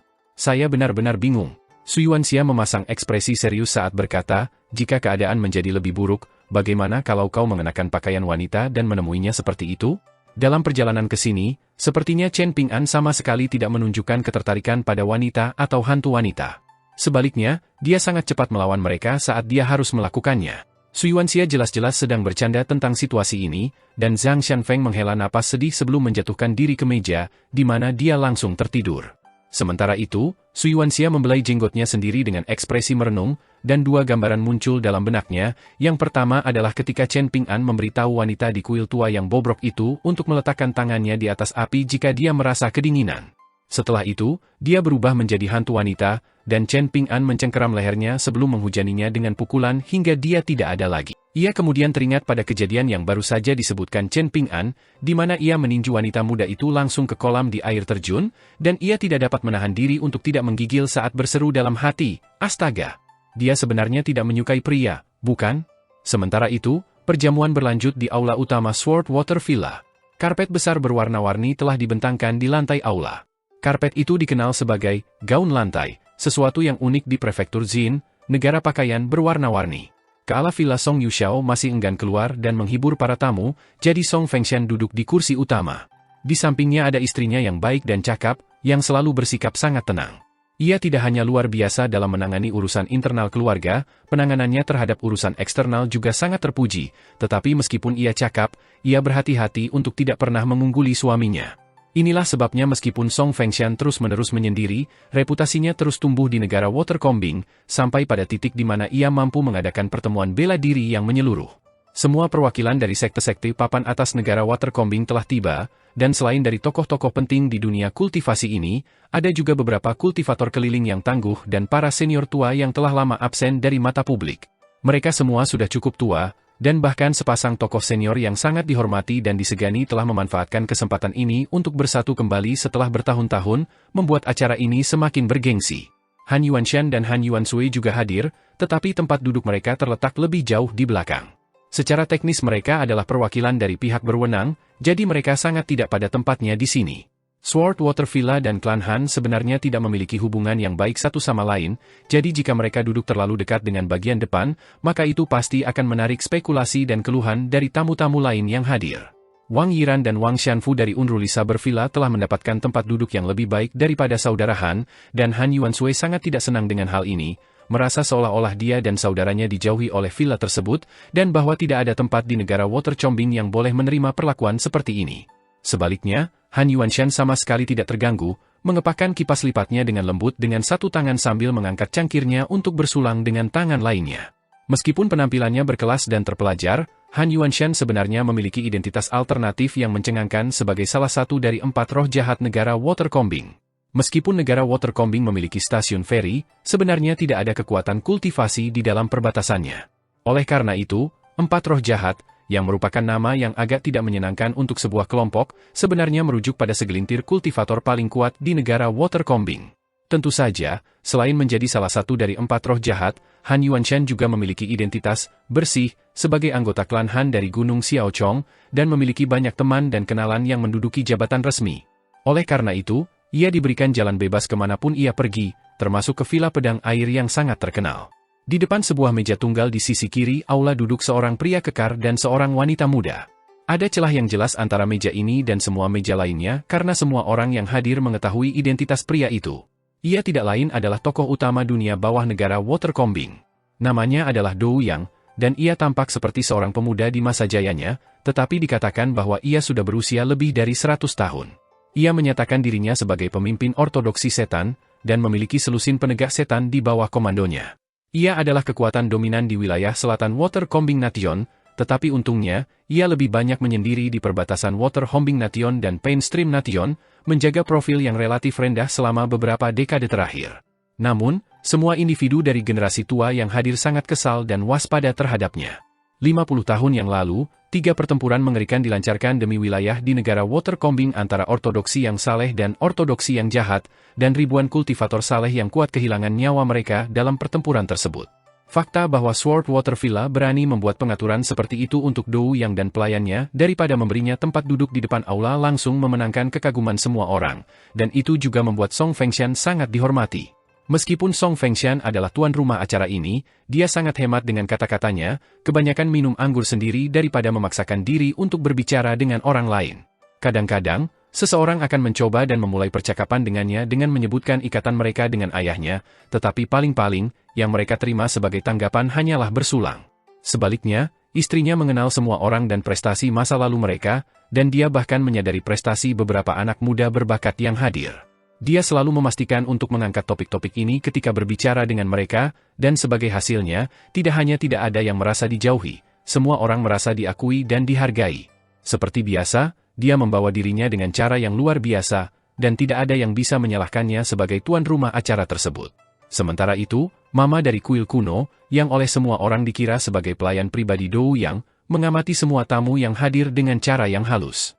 Sesekali, dia akan melakukan kontak mata dengan Han Yuanshan, tetapi hanya sesaat setiap kali sebelum keduanya berpaling. Namun, setiap kali ini terjadi, dia akan memberinya senyum menggoda atau pandangan memikat, dan detail-detail itu tentu saja tidak terlewatkan oleh Han Yuanshan. Dia juga akan membuat beberapa gerakan halus sebagai balasan, mengipasi api hasrat di hati sang mama. Saat dia menundukkan kepalanya untuk minum anggur, dia menjulurkan lidahnya dan menjilati setengah tepi cangkirnya, menyebabkan Han Yuanshan menelan ludah tanpa sadar. Dia secara pribadi telah mengalami keterampilannya di kamar tidur sebelumnya, dan itu adalah pengalaman yang tak terlupakan setiap saat. Meskipun dia memiliki bakat luar biasa dan telah mengembangkan teknik rahasia iblis tertentu, dia tetap bukan tandingannya di balik selimut. Semua ini tidak luput dari perhatian Dou Yang, dan dia mencibir, "Bisakah kau menahan diri sebentar, dasar jalang? Kau cemburu?" Wanita muda itu terkekeh. Dou Yang menyesap anggur dan tidak menghiraukan ejekannya. Berbeda dengan pengejaran Dao besar, hal-hal seperti cinta romantis sama sekali tidak penting. Wang Yiran jelas bisa merasakan kekecewaan putrinya, begitu pula kasih sayang dan kesedihan yang mendalam di matanya saat dia melirik Song Fengshan. Wang Yiran tahu bahwa tidak akan ada hasil positif yang bisa muncul dari cinta sepihak ini, tetapi pada saat yang sama, ia tidak melihat perlunya campur tangan dan mencoba memisahkan mereka. Villa Pedang yang tidak terkendali berada di bawah Villa Air Pedang, jadi ia tidak berhak mengatakan apapun dalam masalah ini. Lebih jauh, tidak selalu merupakan hal yang buruk bagi putrinya untuk mengalami beberapa kesulitan, seperti menderita cinta yang tak terbalas, atau pingsan karena satu pukulan. Semua kesulitan ini akan membantunya menjadi penguasa villa yang lebih cakap di masa depan, dan itu tentu lebih baik daripada membiarkannya tumbuh dalam keadaan terlindungi dan tidak kompeten. Dengan mengingat hal itu, Wang Yiran memutuskan untuk menutup mata terhadap semua ini. Di masa muda mereka, hampir semua kultivator utama memiliki banyak minat cinta, tetapi berapa banyak dari mereka yang benar-benar layak untuk dikejar? Begitu seseorang mencapai puncak dunia, mereka akan menemukan bahwa tidak ada yang benar-benar penting selain dari pengejaran Dao besar. Dengan mengingat hal itu, ia tidak bisa tidak memikirkan Han Yuanshan. Konon katanya ia selalu dihinggapi banyak wanita yang suka menggodanya, dan yang paling hebat dari dirinya ialah ia mampu membuat semua jenis wanita tunduk kepadanya, entah itu putri pejabat tinggi, pengikut sekte ternama, pembunuh berdarah dingin dan haus darah, bidadari surga yang disegani dan dikagumi. Tak seorang pun yang luput dari pesonanya. Jika putrinya jatuh cinta pada seseorang seperti itu, maka Wang Yiran pasti akan campur tangan dengan paksa. Jika tidak, pasti akan tiba saatnya Unruly Saber Villa jatuh ke tangan Han Yuanshan. Jelas bahwa Han Yuanshan adalah pria yang sangat licik dan ambisius, dan dia pasti memiliki beberapa orang dengan pandangan jauh ke depan yang luar biasa yang mengajarinya dari balik bayang-bayang. Bekerja sama dengan seseorang seperti dia untuk saling menguntungkan tentu saja merupakan ide yang bagus, tetapi berteman dengan orang yang jahat seperti itu tidak ada bedanya dengan mencari kematian. Mengenai cinta putrinya pada Song Fengshan, Wang Yiran tidak melihatnya sebagai masalah karena Song Fengshan adalah orang yang saleh. Jika Song Fengshan bersedia menikahi Wang Xianfu, maka Wang Yiran bahkan tidak akan menentang gagasan untuk menggabungkan Unruly Saber Villa dengan Sword Water Villa. Tentu saja, villa kolektif baru itu akan memiliki kata Saber dalam namanya, dan salah satu anak mereka di masa depan harus mewarisi nama keluarga Wang. Jika persekutuan semacam itu terbentuk, maka dalam 100 tahun dari sekarang, hanya nama keluarga Wang dan Song yang akan menjadi satu-satunya nama keluarga yang penting di negara Water Chombing. Tepat pada saat ini, seseorang bersulang untuk Wang Yiran, dan dia mengangkat cangkirnya sambil tersenyum sebagai balasan. Meskipun Wang Xianfu agak terganggu, dia memiliki cukup etiket untuk mengikuti ayahnya dalam membalas bersulang. Setelah meletakkan cangkirnya, Wang Yiran mengalihkan pandangannya ke depan sambil bertanya, apakah kau masih memikirkan apa yang terjadi dengan bocah itu? Kau pasti merasa satu-satunya cara untuk meringankan rasa malumu adalah dengan membunuhnya, kan? Izinkan aku memberimu beberapa nasihat, bocah itu bukan orang biasa. Bahkan Song Fengshan sudah menganggapnya sebagai saingan potensial, dan sepertinya ada beberapa ikatan antara dia dan pendekar pedang Song juga. Han Yuanshan berspekulasi bahwa dia mungkin murid kesayangan Dewa Pedang bangsa pakaian warna-warni, dan menurutku mungkin benar.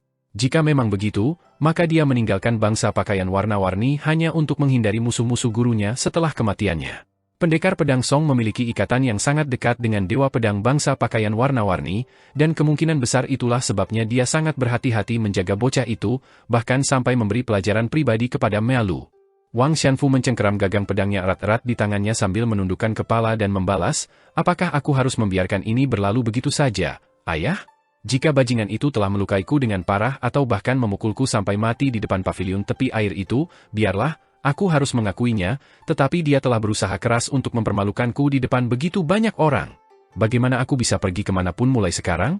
Apakah aku hanya akan tinggal seumur hidupku di Unruly Saber Villa? Wang Yiran membanting cangkirnya dengan keras ke atas meja sambil mencibir, mengapa kau tidak bisa pergi kemanapun? Karena kau malu? Karena kau takut orang-orang tidak akan menghormatimu? Rasa hormat adalah sesuatu yang harus kau dapatkan dengan memenangkan pertempuran. Jika kau lemah, orang-orang akan mengingat penghinaanmu selamanya, tetapi jika kau kuat, kau akan menemukan bahwa setiap orang sangat melupakan hal-hal seperti itu. Dalam beberapa dekade, ketika kau menjadi master pedang yang bahkan lebih tangguh daripada diriku, ketika kau naik ke tingkat ke-6 bersama orang-orang seperti Dewa Pedang Negara Pakaian Berwarna-Warni dan Sword Saint Song, tidak ada yang akan pernah menyebutkan kejadian ini lagi. Semua orang hanya akan membicarakan pendekar pedang mana yang telah kau kalahkan, berapa banyak kultivator iblis yang telah kau bunuh, dan berapa banyak prestasi heroik yang telah kau raih.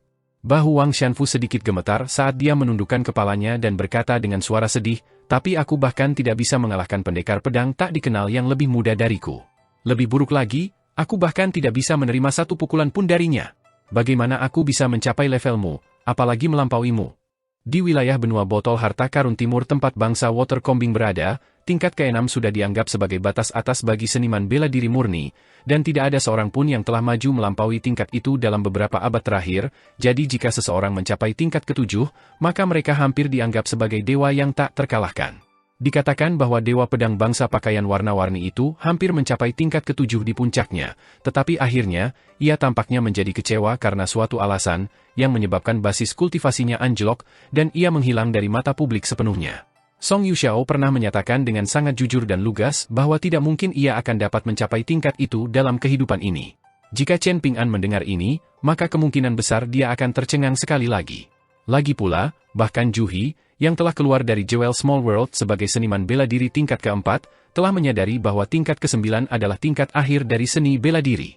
Tentu saja, Itu juga tidak benar karena Song Changjing dan Li Er telah mencapai tingkat ke-10 tak lama setelah itu, sementara tingkat ke-11 adalah puncak sejati dari seni bela diri. Kebetulan juga kakek Cui Chen baru saja melewatkan kesempatannya untuk maju ke tingkat ke-11. Tanpa sepengetahuan Chen Ping'an, bekas dunia permata kecil, yang sekarang dikenal sebagai prefektur mata air naga, dapat dianggap sebagai tempat yang paling tangguh dan rumit di seluruh benua botol harta karun timur. Di negara pengadilan kuning, bocah lelaki berbaju biru dianggap sebagai kekuatan dominan, iblis besar tingkat ke-6, namun di dunia permata kecil, ia terlalu takut untuk keluar karena takut dipukul sampai mati oleh satu pukulan dari orang yang lewat. Saat ini, aspirasinya yang terliar adalah menjadi cukup kuat sehingga seseorang dari dunia permata kecil harus menerima setidaknya 2 pukulan untuk membunuhnya. Dengan mengingat hal itu, tidak mengherankan jika bocah lelaki berbaju biru itu begitu bingung tentang bagaimana Chen Ping'an bisa hidup sampai hari ini. Chen Ping'an juga tidak tahu jawaban atas pertanyaan itu. Ia hanya menjalani hari demi hari, dan tampaknya para dewa akhirnya tersenyum padanya. Kenyataannya, pada awalnya, itu karena beberapa orang ingin membuatnya tetap hidup, dan ketika ia sudah tidak berguna lagi dan sudah waktunya baginya untuk mati, seorang guru sekolah tertentu telah campur tangan untuk membuatnya tetap hidup dan mengatakan kepadanya untuk tidak kehilangan harapan di dunia ini. Setelah itu, seorang pendekar pedang yang sombong telah mengajarinya cara hidup di dunia ini. Ia berharap Chen Ping'an dapat tumbuh dengan cepat sehingga ia tidak perlu lagi menjadi pion dalam rencana orang lain. Namun, tidak diketahui oleh semua orang adalah kesulitan yang dialami Chen Ping'an selama ini, semua bahaya yang harus ia tanggung, dan semua keputusan sulit yang harus ia buat. Saat ini, ia memiliki banyak sekali harta abadi dan bahkan labu pemelihara pedang yang berharga, tetapi ia tetap hanya suka membeli anggur termurah kemanapun ia pergi. Di paviliun tepi air dekat air terjun, Chen Ping'an tidak membawa kotak pedangnya kali ini. Sebaliknya, dia memilih untuk meninggalkannya di halaman karena dia mempercayai Sui Wanxia dan Zhang Shanfeng untuk menjaganya. Namun, labu anggur itu masih terikat di pinggangnya. Saat bepergian keliling dunia, seseorang seharusnya tidak berusaha keras untuk membuat masalah, tetapi mereka juga tidak boleh takut akan masalah jika itu muncul, dan keselamatan seseorang harus diprioritaskan di atas segalanya. Itulah mantra yang dipatuhi Chen Ping'an selama perjalanannya. Sekali lagi, Chen Ping'an melangkah ke pagar paviliun tepi air, dan baru saja akan melontarkan dirinya dari pagar menuju air terjun yang dahsyat di depan ketika dia berhenti sejenak, lalu melangkah maju untuk mendarat di dasar batu paviliun. Dia khawatir jika dia melontarkan dirinya dari pagar kayu dengan sekuat tenaga, pagar itu akan patah di bawah kakinya. Dia tahu bahwa Song Yuxiao pasti tidak akan membuatnya membayar untuk pagar itu, tetapi itu tetap akan membuatnya terlihat buruk. Dia menarik napas dalam-dalam dan menancapkan kakinya ke tanah sambil melenturkan pergelangan tangannya dari sisi ke sisi, dan untuk pukulan pertama ini, dia memutuskan bahwa dia ingin menguji momentum jatuhnya air terjun, jadi dia hanya akan menggunakan 70 atau 80% dari kekuatannya. Jadi, dia melangkah maju, dan ledakan keras terdengar di atas tanah. Untungnya, suara gemericik air di air terjun cukup keras untuk menenggelamkan suara itu, dan dia melontarkan dirinya ke air terjun seperti anak panah yang melaju kencang. Tinjunya menusuk dalam-dalam ke air terjun, tetapi tepat saat seluruh lengannya hendak menembus air terjun, kepala dan bahunya terhantam oleh air yang jatuh dari atas, memaksanya untuk mencondongkan tubuh ke depan sebelum terjun langsung ke dalam kolam. Arus air yang kacau memaksanya untuk jatuh melalui kolam dalam beberapa kali jungkir balik yang tidak disengaja, yang kemudian kepalanya menyembul keluar dari air yang sedikit lebih tenang dan sunyi di dekat paviliun tepi air. Dari sana, dia menghantamkan telapak tangannya ke permukaan air, melontarkan dirinya ke arah paviliun tepi air dan mendarat di dasar batu di luar pagar. Kepalanya masih berdenging, dan khususnya, lengan yang dia gunakan untuk memukul terasa berdenyut-denyut karena rasa sakit. Yang paling parah dari semuanya adalah dasar kolam penuh dengan batu-batu bergerigi yang telah memberikan beberapa pukulan yang memar di kepalanya. Untungnya, Chen Ping'an sudah terbiasa dengan hukuman fisik dari latihannya di bangunan bambu di gunung tertindas, jadi meskipun luka-luka ini tidak terlalu kecil, luka-luka ini sebagian besar tidak penting di matanya. Untuk pukulan keduanya, Chen Ping'an menggunakan 90% kekuatannya, dan dia juga mengadopsi teknik penghancuran formasi kavaleri berat yang diajarkan kakek Cui Chen kepadanya. Dengan berbuat demikian, ia mencoba memasukkan seluruh tubuhnya ke dalam air terjun sehingga tinjunya dapat mengenai dinding batu di belakangnya. Sayangnya, tinjunya hanya mampu menyentuh permukaan dinding batu itu sebelum ia sekali lagi terbanting ke dasar kolam oleh derasnya air yang jatuh dari atas. Setelah kembali ke permukaan dan berjalan menuju paviliun tepi air, Chen Ping'an segera memanfaatkan aura yang mengamuk di dalam tubuhnya seperti naga api yang sedang mengintai, tanpa menunggu waktu untuk beristirahat, ia melancarkan pukulan ketiga ke air terjun itu, kali ini menggunakan 100% kekuatannya. Pada kesempatan ini, tinjunya berhasil menghantam dinding batu dingin di balik air terjun, tetapi pada saat itu, tinjunya sudah sangat lemah, dan kemungkinan besar bahkan tidak dapat meninggalkan bekas sedikit pun.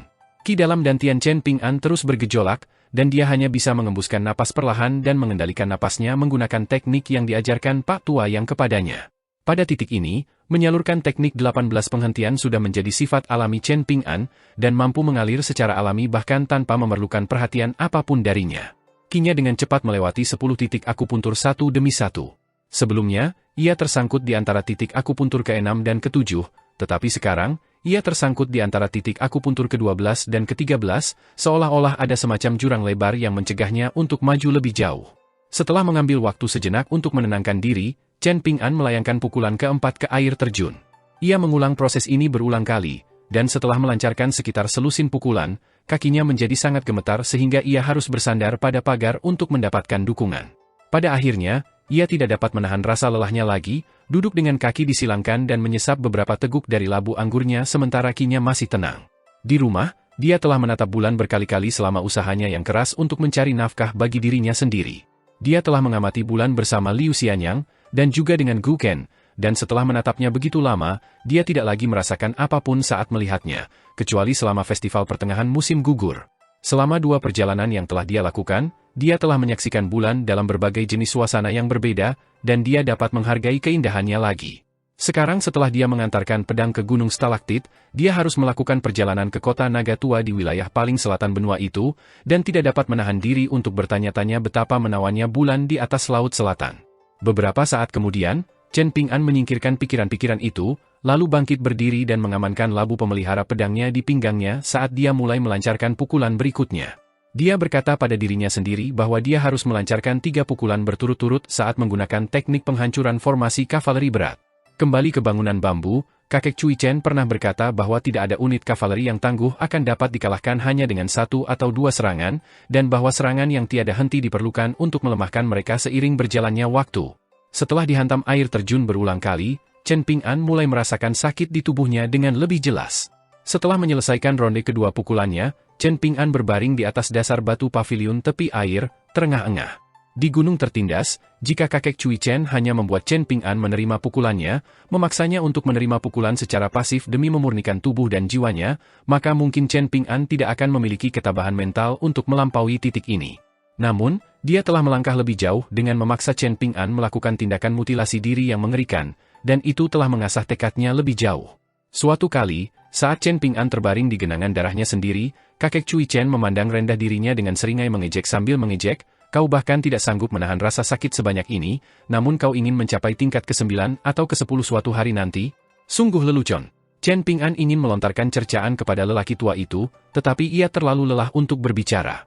Dibandingkan dengan penderitaan yang ia alami di gunung tertindas, ini sungguh membahagiakan.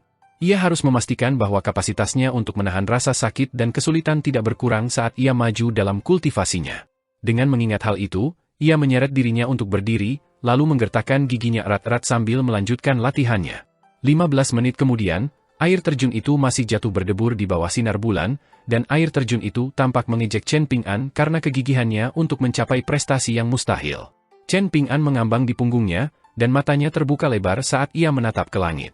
Setelah berjalan dengan susah payah kembali ke dasar batu paviliun tepi air, ia melayangkan pukulan lagi sambil berteriak, "Lewati!" Kali ini, pukulannya begitu dahsyat sehingga ia berhasil membuat lubang besar di air terjun, setelah itu tinjunya menghantam dinding batu dengan keras, dan seluruh tubuhnya hampir melewati air terjun, tetapi benar saja, ia sekali lagi terbanting tanpa ampun ke dasar kolam, lalu tersapu oleh arus.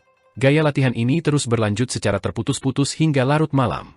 Saat itu, Chen Ping'an sedang duduk di pagar paviliun tepi air, tampak seperti ayam yang setengah tenggelam. Dia dengan lemah mengangkat labu ke bibirnya, lalu menyesap sedikit anggur, yang langsung membuatnya merasakan sensasi terbakar di tenggorokan dan organ dalamnya. Dia buru-buru meletakkan labu pemelihara pedangnya setelah merasakan sensasi ini, tidak berani menyesap lagi. Di villa air pedang yang jauh, perjamuan masih jauh dari selesai, dan seluruh villa tetap terang benderang saat para tamu minum dan bergembira sepuasnya. Kepala Chen Ping'an dimiringkan ke samping saat dia menatap air terjun yang tampaknya tak terkalahkan. Untuk ronde pukulan terakhir, Chen Ping'an telah menggunakan teknik gendang dewa, melompat dengan anggun di atas air sebelum menghantamkan tinjunya ke air terjun berulang kali. Ada batas untuk apa yang bisa dilakukan seseorang terhadap tubuhnya, dan Chen Ping'an tahu bahwa sudah waktunya untuk berhenti. Ia sudah benar-benar kehabisan tenaga, dan jika ia terus-menerus seperti ini, maka ada kemungkinan besar ia akan jatuh ke dalam air dalam keadaan tidak sadarkan diri, lalu muncul kembali sebagai mayat yang tenggelam. Seluruh tubuhnya basah kuyup saat dia keluar dari paviliun tepi air dan kembali ke halaman. Bahkan setelah latihan yang melelahkan itu, dia tidur kurang dari 6 jam, dan setelah sarapan terburu-buru, dia kembali ke paviliun tepi air keesokan paginya. Dia baru kembali ke halaman pada siang hari, tetapi kali ini, Chen Ping'an harus meminta Zhang Xianfeng untuk meminta bak mandi besar dari Sword Water Villa untuknya atas namanya. Pelayan Chu mengirim seorang pembantu yang dapat diandalkan untuk mengambil bak mandi sebelum mengisinya dengan air panas, dan Chen Ping'an menutup pintu kamarnya untuk mandi. Weibo hanya membeli bahan obat yang cukup dari toko pembungkus kain Oxhorn Mountain untuk 3 kali pemakaian, dan dia telah menghabiskan 1 tumpuk di prefektur Blueshire, jadi dia hanya akan memiliki 1 tumpuk tersisa setelah mandi ini. Pada hari ini, Sword Water Villa akan terus menyambut tamu dari seluruh penjuru wilayah, dan pemilihan pemimpin aliansi baru akan dilaksanakan keesokan harinya, yang telah dipilih sebagai hari baik. Hal ini memberi kesempatan kepada semua orang untuk saling mengunjungi dan berinteraksi, dan banyak orang memanfaatkan kesempatan ini untuk mengunjungi teman lama atau senior yang sudah lama, mencari kenalan baru, atau mengadakan pertandingan sparring. Oleh karena itu, seluruh villa tetap semarak dan ramai seperti hari sebelumnya. Pada malam hari, Chen Ping'an makan malam bersama Sui Wanxia dan Zhang Xianfeng lagi, lalu kembali ke air terjun. Kali ini, Chen Ping'an melihat tonjolan seukuran papan go di tengah kolam, di depan air terjun. Entah mengapa, meskipun sudah bertahun-tahun air mengalir di atasnya, batu itu belum terkikis hingga rata. Chen Ping'an mendapat ilham saat melihat batu itu, dan alih-alih hanya berlatih teknik tinjunya di air terjun, ia juga meluangkan waktu untuk berdiri di atas batu itu untuk berlatih meditasi berdiri. Saat air terjun itu jatuh menimpa dirinya, ia akhirnya terpaksa beralih dari meditasi berdiri ke meditasi duduk, lalu akhirnya tergelincir dari batu dan jatuh ke dalam air. Setelah beberapa kali melakukan hal ini, Chen Ping'an mampu bertahan selama beberapa menit dalam meditasi berdiri di atas batu, dan ia secara bertahap memperpanjang waktu tersebut. Pada akhirnya, ia mulai menundukkan kepalanya, menjulurkannya keluar dari air terjun sehingga punggungnya akan lebih tahan terhadap kekuatan yang menghantam dari atas, dan secara total, ia mampu bertahan selama hampir 15 menit. Berbeda dengan memukul air terjun berulang-ulang, Chen Ping'an terkejut saat mengetahui bahwa jenis latihan ini tampaknya lebih bermanfaat. Ia merasa seolah-olah ada angin kencang yang bertiup melalui titik-titik akupunturnya, menyebabkan titik-titik itu sedikit mengendur, sehingga memungkinkannya untuk menyalurkan qi-nya lebih cepat daripada sebelumnya saat menggunakan teknik 18 penghentian. Setelah menemukan hal ini, Chen Ping'an sangat gembira hingga ia meneguk seteguk besar anggur, tetapi sensasi terbakar yang dihasilkan di perutnya begitu kuat hingga ia tidak dapat menahan diri untuk tidak melompat-lompat, meringis kesakitan di paviliun tepi air. Setelah beberapa kali bermeditasi sambil berdiri di bawah air terjun, tengah malam telah berlalu, tetapi keributan di Sword Water Villa semakin keras. Chen Ping'an kembali ke halaman setelah seharian berlatih, dan bak mandi sudah menunggunya di kamarnya bersama sepasang pelayan yang ditugaskan oleh villa. Ia menghabiskan obat terakhir di bak mandi dan, dalam kejadian yang sangat langka, tidur sepanjang hari hingga tengah hari.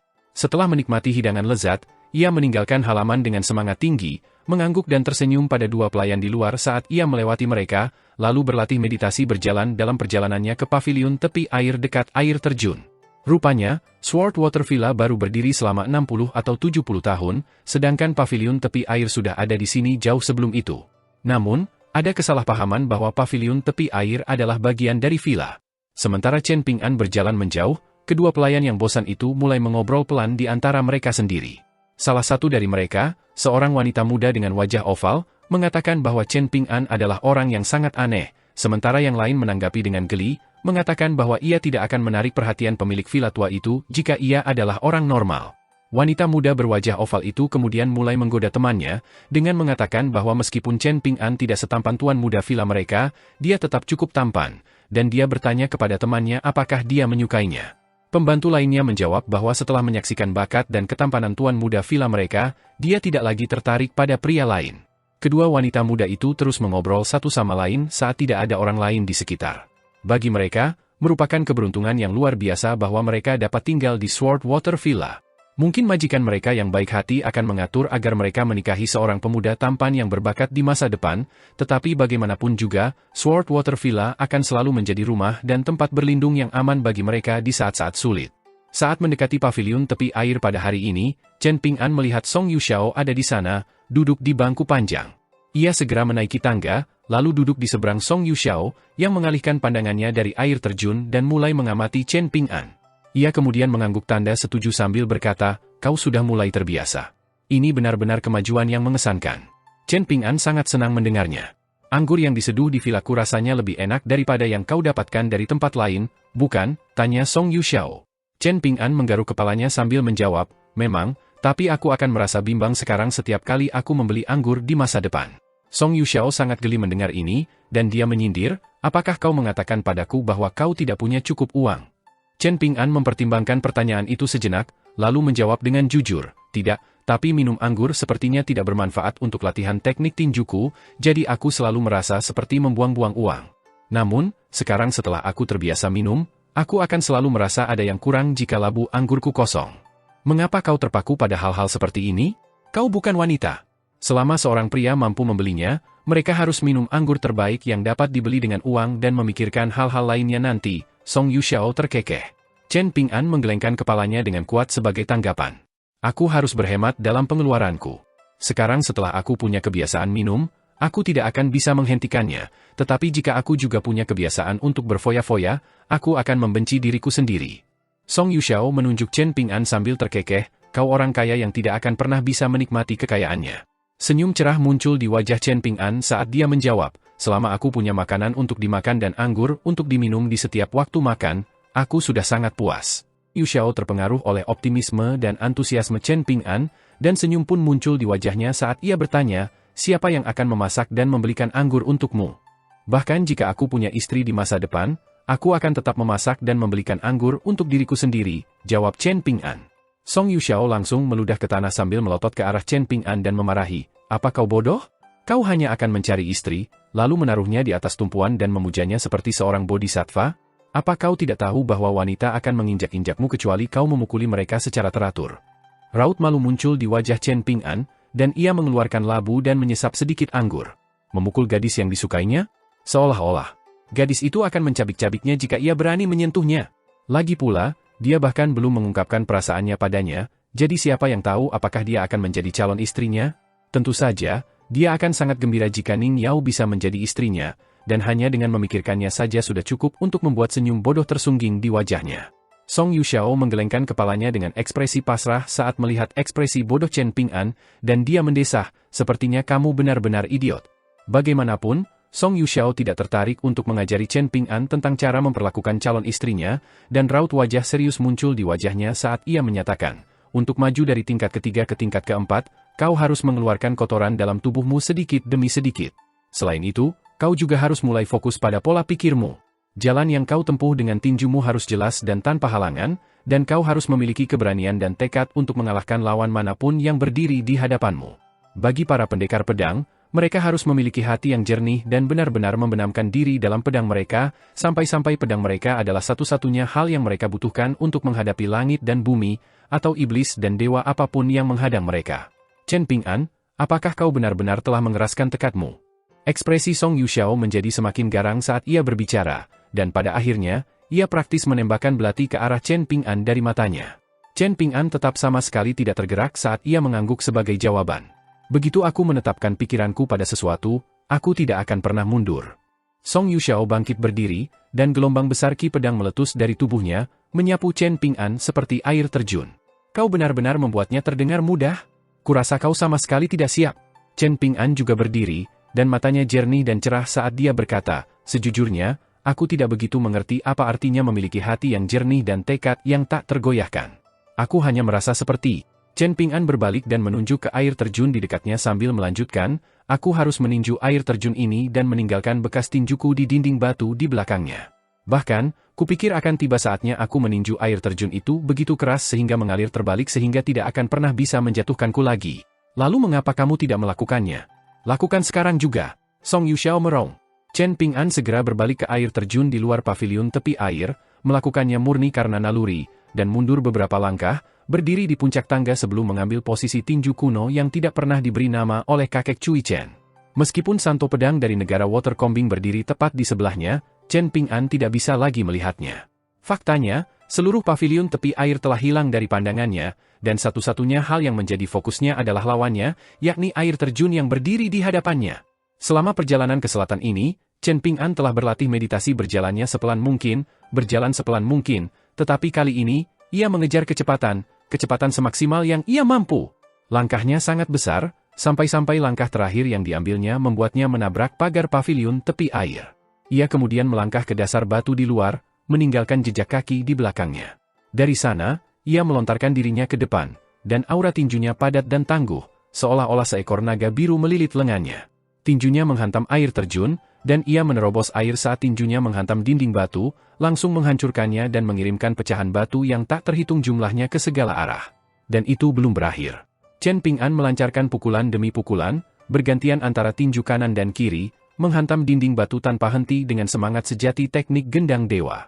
Pecahan-pecahan batu dan air berhamburan ke segala arah, dan begitu banyak uap air menyembur ke udara di atas paviliun tepi air sehingga pelangi yang cemerlang pun muncul. Song Yuxiao berdiri di paviliun tepi air dengan kedua tangan tergenggam di belakang punggungnya, dan jubahnya berkibar-kibar karena hembusan angin yang dihasilkan oleh pukulan-pukulan Chen Ping'an. Ia menatap pelangi yang cemerlang di atas sana sambil terkekeh, hebat. Pemandangan yang menakjubkan untuk dilihat, mengingat bahwa dia hanyalah seorang seniman bela diri murni yang berhasil mencapai tingkat keempat, dan itu membuat Song Yuxiao merasa bahwa dia layak untuk hidup beberapa tahun lagi, meskipun keadaan dunia saat ini adalah sesuatu yang dia benci. Song Yuxiao dengan lembut menepuk pedang tua yang diikatkan di pinggangnya, yang telah merasakan aura luar biasa yang keluar dari Chen Ping'an. Dia dapat melihat bahwa pedang itu ingin sekali dilepaskan dari sarungnya. Wajah Song Yuxiao sedikit murung saat dia mendesah, jika Gao Feng masih hidup, mungkin dialah yang akan berdiri di sini malam ini. Penguasa villa kedua dari Villa Air Pedang, Song Gao Feng, adalah ayah Song Fengshan, dan dia juga merupakan seorang jenius tingkat atas dalam ilmu pedang. Sayangnya, dia telah terbebani oleh hubungan asmara, dan itu akhirnya menyebabkan kehancurannya. Song Yuxiao sebenarnya telah memainkan peran yang sangat besar dalam tragedi ini, dan itu selalu menjadi penyesalan terbesarnya. Alasannya adalah karena ibu Song Fengshan adalah roh gunung, yang merupakan tabu yang dibenci oleh manusia. Namun, pada saat itu, Song Yuxiao sedang berada di puncak kekuatannya, dan dia tidak peduli dengan apa yang orang lain pikirkan tentangnya. Dengan pedang di tangannya, dia telah berkuasa di negara Watercombing. Dalam salah satu perjalanannya, ia menyelamatkan seorang gadis kecil yang baik hati dan murni yang ternyata adalah roh tanaman yang telah mencapai bentuk manusia. Song Yuxiao tidak hanya tidak memandang rendah gadis itu karena hal ini, ia juga membawanya kembali ke villa, dan seiring berjalannya waktu, gadis itu dan Song Gao Feng mulai memiliki perasaan satu sama lain.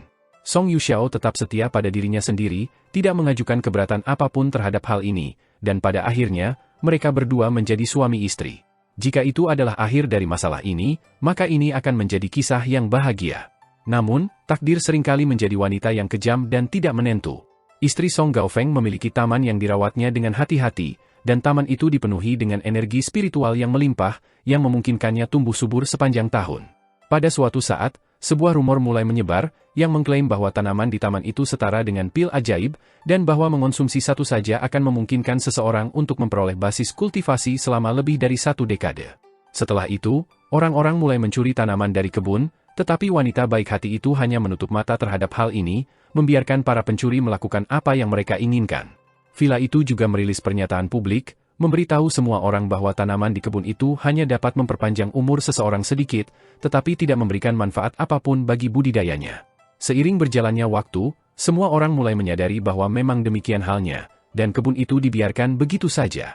Namun, suatu hari, seseorang memetik sebagian besar tanaman di taman, dan mereka masih belum puas setelah itu, menginjak-injak sisa tanaman hingga mati.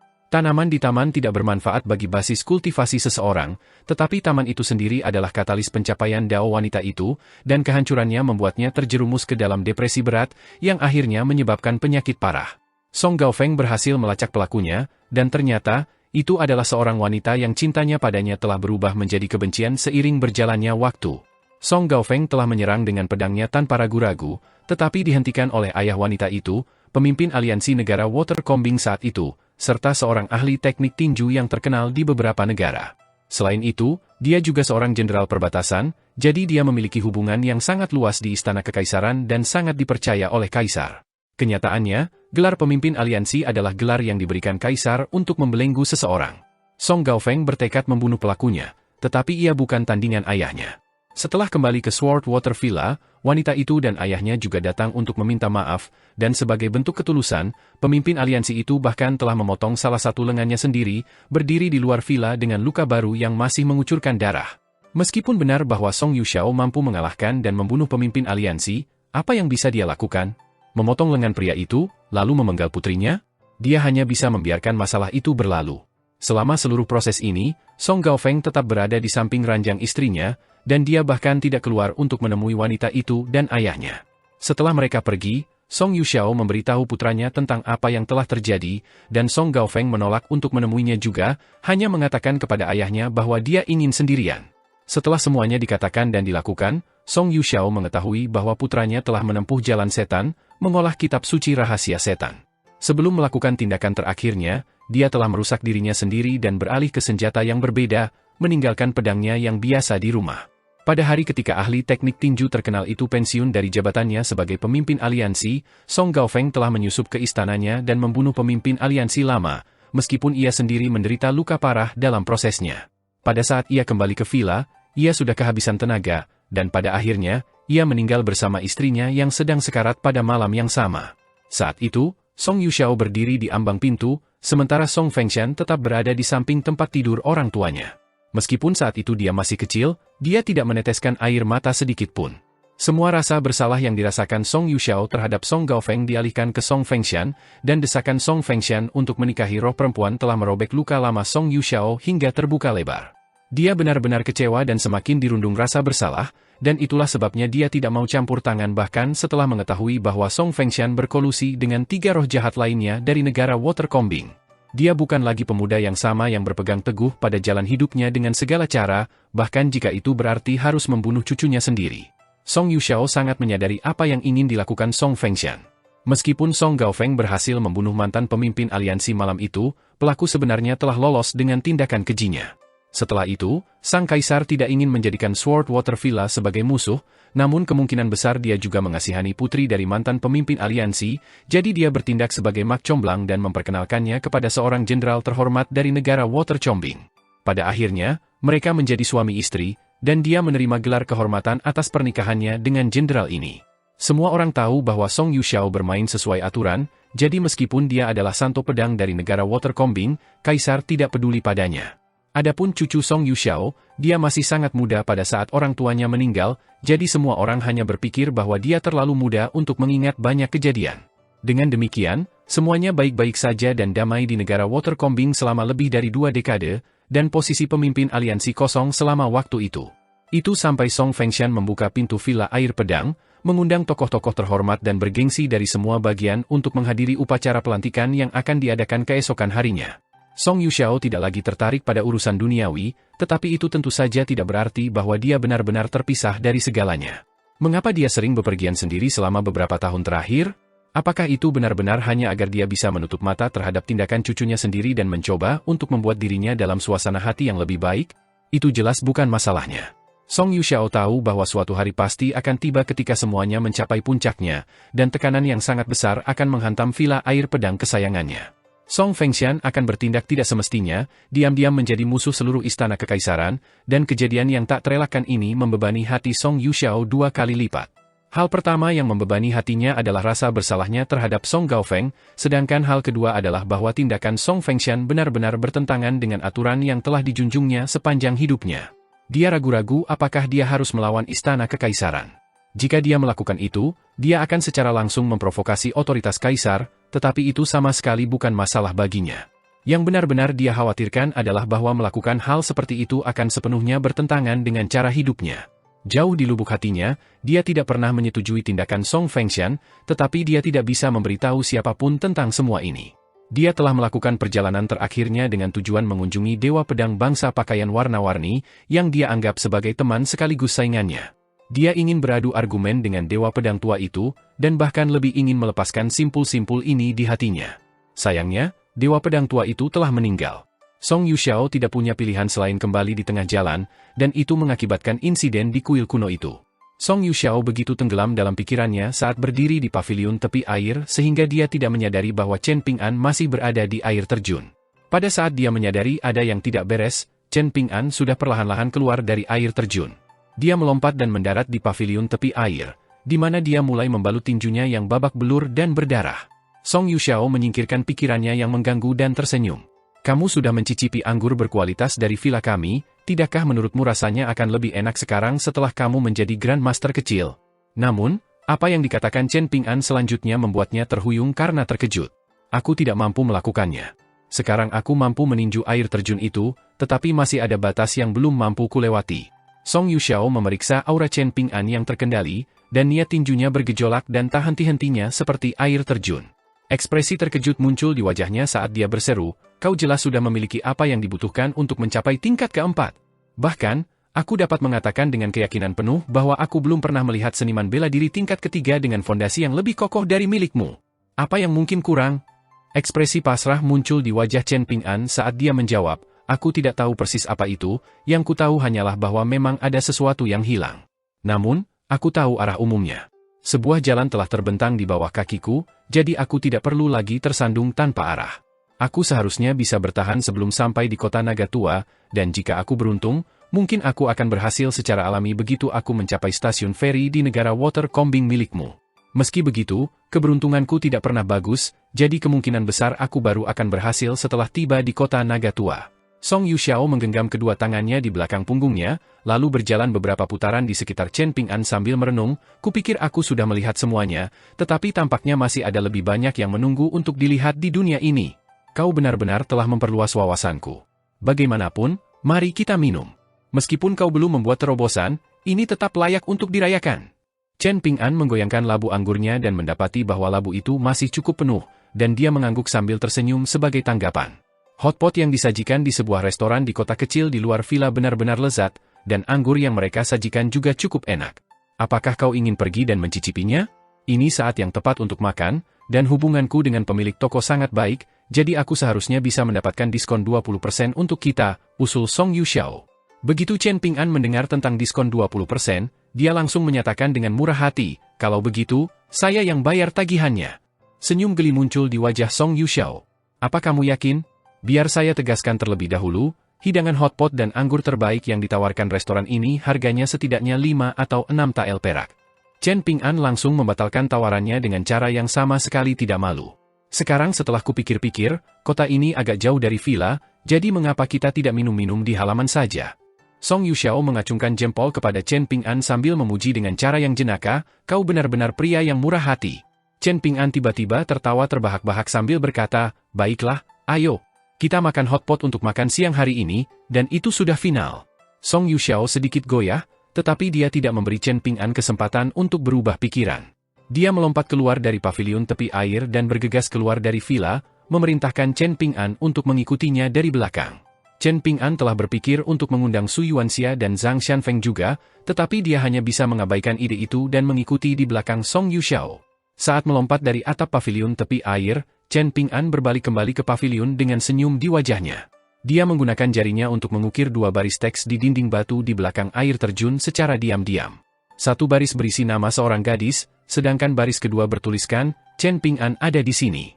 Dia berharap saat kembali ke Swordwater Villa, gadis itu akan berada di sisinya, tetapi tentu saja, itu hanya sesuatu yang berani dia pikirkan dalam privasi pikirannya sendiri.